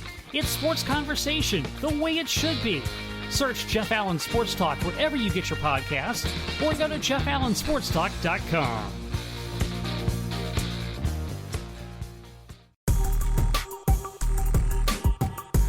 There are cows among us. Adam and Mike will tell you who. All right, we'll get to cows in a moment, Mike. Jake Brown, listen, you never know what you're going to get when we talk to some of these guys. I appreciate his honesty. He gave us a lot of really interesting answers, responses. Obviously, he spoke a lot from his perspective, but he gave us a lot of interesting information. Like you think about how he felt about the stuff with Frost, and he kind of talked about him being a young guy and how he kind of how he handled that, and now how he looks back on it a little bit differently, and sort of what he thinks about the change between the two. I thought the leniency commentary was interesting, Mike. I think we maybe all suspected that, but it was interesting to hear all that stuff from Jake. But again, that guy saw it all at UCF, and coming from California, you heard a little bit of his backstory about having to sit out a year to injuries and some of the things he went through with his family and some of their health struggles. So it's definitely good to catch up with Jake. Yeah, it was a fun interview. Quite a personality on the guy. And we don't do a lot of cursing on this show, at least we try not to, but we let some slip in here and there, but that was cool. You could just the raw answers out of him, and he wasn't holding anything back, and he wasn't sugarcoating anything, and that's exactly how he felt. He told us about how he felt, how he was mad at certain points in his career, and just being honest. So I applaud him for that. I think at the end, though, what he said was basically he loves his time at UCF and wouldn't trade it for the world. You know what I mean? So I think it just goes to show you can go through some experiences, and maybe they're not all positive, but it's kind of what you take out of those experiences, what you learn from those, and how you grow from it. It sounds like he's kind of come to peace and recognized a few different times how he wasn't mature enough to handle some of the stuff he was going through, but obviously he understands it better now. So I thought it was a good convo. Again, apologies for the audio quality at times. The phone connections can get a little squirrely around these parts. I think Jake was working in a greenhouse, so a bit of a cell challenge out there. So hopefully you guys got to hear all of that stuff, Mike. But what they'll hear from us now is Cow of the Week. So if you're new to the proceedings, we find something each week that made us scratch our head, we thought was funny, or we thought was stupid, or all of the above. So Mike always leads us off with his Cow of the Week, and this week is no different, my friend. What do you got? I've got Major League Baseball and the replays that we've seen lately in just the opening week. And I'm going to go right to last night's game. The Phillies and the Braves play at the plate. This is the top of the ninth inning, game on the line, really. And I don't know the guy's name from Philadelphia, coming home, slides, foot hits the ground, foot hops over the plate, never touches home, gets tagged out, ruled safe on the field. They go to video replay, and I don't know what the heck these people are looking at, because it's clear to me and everybody else that he never touched home, should have been ruled out, called safe, Phillies win. There's one example. Now you get another one. The Mets and the Marlins, I believe it was Thursday, home opener for the Mets. Michael Conforto at the plate, bases loaded. Umpire goes to call strike 3 and then says, no, the ball hits him on the elbow. Hit by pitch, Mets win. Now, a couple of things with this one. If you get hit by a pitch and it's called a strike, it's a strike, you're out. And the umpire was about to call a strike. This is the umpire's fault. And then changes his mind. Conforto does what, and you want to call it Bush League or you want to call it whatever. He sticks it. He made no effort to get out of the way of the pitch. Should have been called out. Marlins get screwed out of that one. I don't know what Major League Baseball is doing. I know on that play they say they can't review whether he intended to get hit or whether he tried to get out. That's a judgment call by the umpire. That one they only can review whether he did get hit. and he did. So by rule, the Mets win. But that's a poor job by the umpire on that one. And on the other one, I don't know what they're doing. The umpire at home is looking right there. The guy doesn't touch home. They get to review it, and they still don't change the call. And what's the point of these instant replays if we're not going to get the plays actually right? That's frustrating for me. Do you want to know the name of the Phillies player who was at the heart of that play? His last name? Oh, is it Chisholm? No, his last name was Bohm. Oh, that's the guy. Bohm. Oh, Bohm. Yeah, just like our professor. The Bohm collector. Yeah. No, Chisholm, I think, was the guy on the Marlins. Yeah, he's the one who hit the Euro step for his home run trot. Hit a home run and hit the Euro step at home plate, which is pretty cool. But what do we do? Same thing with football. I mean, some plays get reviewed, but there's parts of it that cannot be reviewed, and I just want to get the plays right. Yeah. Right? Isn't that the whole point of instant replay? I think we should be able to have a little more freedom when you see something that's obviously wrong, it has to be fixed. Yeah, there needs to be a common sense replay guy. You know what I mean? I get the rules and what's reviewable, what's not reviewable. I understand why you want to have that stuff, so there's consistency, but there's got to be a common sense replay guy. Like, well, hold on a second.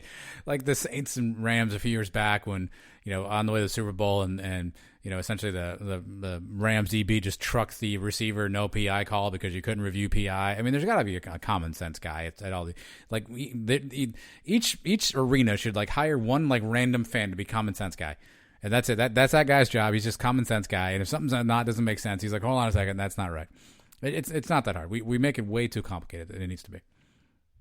Well, that's what these officials, when they call back to New York or wherever the office is, I think in hockey, I think it's in Toronto. That's what those guys should be. They should be the common sense officials. But no, they stick to these books and they stick to this can be reviewed, this can't be reviewed.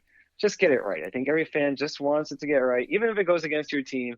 I mean, you don't want to win certain ways. And in 2021, it shouldn't be coming down to things like that. We should be able to get the calls right nearly 99% of the time, 100% of the time. And it's just not happening. Put it in your books. I'm going to stay at baseball for my cow of the week, Mike. I got a couple questions I need to ask off the top first to make sure I'm clear on this. Is it what year is it? Is it 2021? Yeah. Yeah. Okay. Sure. It's how long have they been playing baseball for? Like the Yankees. How long have the Yankees been around for? 1903 was the first year. I can't do the math, so that's a long time, I assume, right? So I lost track of something, and I always knew it was a true thing, and I lost track of it for a bunch of years, and it just came up this weekend again, and I was floored we're still doing this. Obviously, the Yankees acquired an infielder named Rougned Odor. Are you familiar with Odor, Mike? Yeah, he was the guy that punched Jose Bautista. Yeah, great right hand to Jose Bautista's chin. He joined the Yankees, and the social media buzz was not because he's, although he didn't make the Rangers, so I don't know what he's got left, but obviously the social media buzz was not about the Yankees adding him or what he brings to the team. No, Mike, the social media buzz was about one thing and one thing only. He had to shave his beard. Yes, he had to shave his beard, which brought me back to the point the Yankees still have that rule where you can't have any outstanding facial hair or long hair. They're still doing that in 2021? Yeah, it's tradition. Good. It's traditional unlike any other. Well, so that's I'm good with your tradition. You want to do your pinstripes and your grays, no jerseys, no names on the back, all that stuff, right? You want a Monument Park, you want to retire every jersey number that you can find. That's tradition. I'm all in for that. I respect the history of the game, and they want to keep that stuff up. What does it whether or not a guy has a beard or not have to do with tradition? I don't understand that one. Well, I mean, it's with any business, really. You just want your employees looking like slobs. You like the bums, like the Red Sox in 2004 with Johnny Damon's hair down to his ass and beards. You just look like a bunch of sloppy bums, in my opinion. The Yankees are a class organization. Oh boy, you come in and you got to follow the rules. I mean, if you went into your job, can you go into your job tomorrow? I don't know what your rules are, but you just painted your hair half green, half blue, and have a chain earring down to your feet. Is that allowed? Would they say something to you? We are an inclusive work environment now, Mike. So yes, in theory, I personally wouldn't. But if somebody came into my workplace tomorrow with a chain connecting an earring from their nose to their ear and pink hair, it's technically within our guidelines now. Yeah. but you wouldn't do it. Me personally, I don't think it's a good look for me.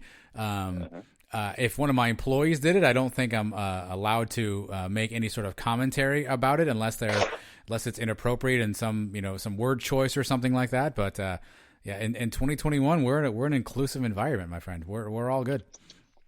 Yeah, well, some places have certain rules. Apparently, you want to abide by those rules. You're going to get paid millions of dollars. My boss tells me you're going to pay you $20 million, but you can't have a beard. Then guess what? I'm not going to have a beard. I don't think it's that big of a deal. So that's just the way it is. You want to play for the Yankees, you have some class, you clean up a little bit. you don't come in looking like some bum off the streets. I just didn't know we were still doing that rule. I thought maybe that ended. I mean, guys are wearing baggy pants now. They've got different color like armbands and stuff. Like some guys are wearing like the tightest pants ever. We've got braces like on all different parts of your body. I just figured it was time that maybe the hair in the ear, the hair and the beard rules had been relaxed there in the Yankees. I was just surprised to learn we were still doing that. That's all. Poor Refner Odor looks like a 14-year-old now without his beard. I don't know if he's any good or not, by the way, but he looks like a fool without his beard. So, well, he can keep a mustache. The Yankees allow mustaches. Okay. And Don Mattingly had a mustache. But yeah, and sideburns, I believe. I don't know if you're familiar with the Simpsons episode when Mattingly was there with Mr. Burns. Mattingly shaved those sideburns. Yes. And but yeah, that's just the way it is, man.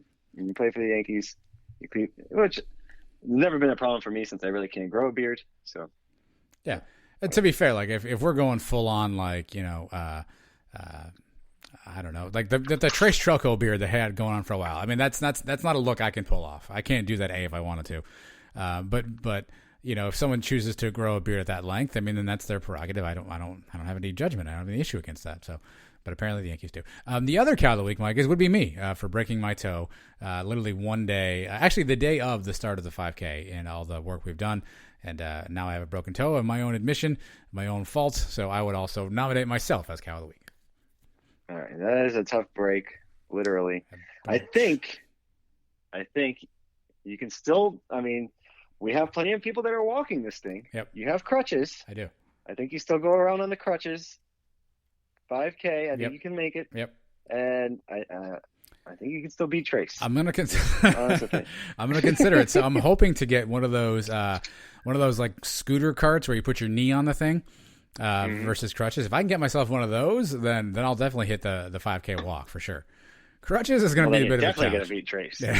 Crutches is going to be a challenge. If I get me one of those rolling kneeling situations, then it's going to be good. But my wife is still cheating. Running though. So I'm sorry, that's cheating? Well, I mean, yeah, you're on wheels. I mean, it's kind of cheating. But well, I mean, I didn't see it. Is that a Yankees rule? I didn't see it in the rule book. Yeah, use the crutches, or you gotta hop along. My wife is still running though, so I'm going to at least follow her in the golf cart while she's running and cheer her on. Is she actually going to run? She's walking. She's going to run. Oh, she's going to run. She's not a fast runner, of course, but we've been doing some training on the weekends. Her and I've been going out and doing some runs. So she'll put up a respectable time. I've heard in like the 28, 27 range, I think. So that's not bad at all. She'll put up a respectable time. Yeah, so she's still going to run, and I'll follow along on the golf cart. And if I can get this kneeling scooter deal, I mean, I'll wheel around after her. I might even beat her. I don't know. Yeah, well, like I said, that's cheating. I mean, you're basically like being on a skateboard. You just got to kick with one foot and let the wheels do the rest. We'll see. We'll see. Yeah, I say you still go out there and do something. Well, I'll have something. I'll get something accomplished for sure. Nelson hopefully will pinch hit for me. And his time will be more than reputable.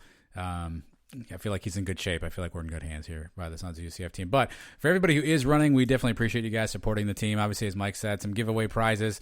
So if you are running, maybe at least post your time and maybe tag one of us in there so we can kind of see your times. Mike and I talked about giving a prize to the overall best time. I think Mike was one thing we'd said. And then what was the other one we're going to do? Just somebody randomly? Yeah, I think just a random winner. So maybe post a picture of yourself doing it or something. I don't know. We'll pick something up. Screenshot your ending Apple Watch screen or whatever running tracker app you're using or whatever. and tag Mike or I in it, and we'll give away some stuff. But definitely appreciate everyone for joining the team. It's going to be a lot of fun. We've enjoyed the training and the trash talk leading up to it, but obviously all going to a good cause and the UCF alumni stuff. So much appreciate all of you for doing all that stuff, Mike, and everybody for listening too. By the way, you guys are the best. Thanks for listening to us each and every week, and we appreciate you giving us an hour or so of your life to talk UCF, man. Mike and I have a great time doing it, and we're glad you guys listen. An hour? These things go like almost 3 hours nowadays. I said kind of, didn't I? Maybe people listen to it at an hour at a time. They spread it out during the week.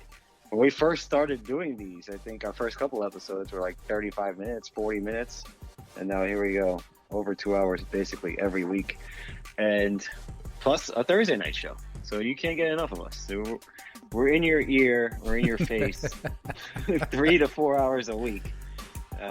But it's been fun, so we'll keep it going. So make sure you shave your beards. That's all we got to do around here. But until then, everybody have a fantastic week. Thursday night live show featuring Mike, myself, and Trace. Be sure to check that out on Twitter, Facebook, and YouTube. As always, you guys are the best. Everybody have a safe and happy week. Go Knights. Charge on.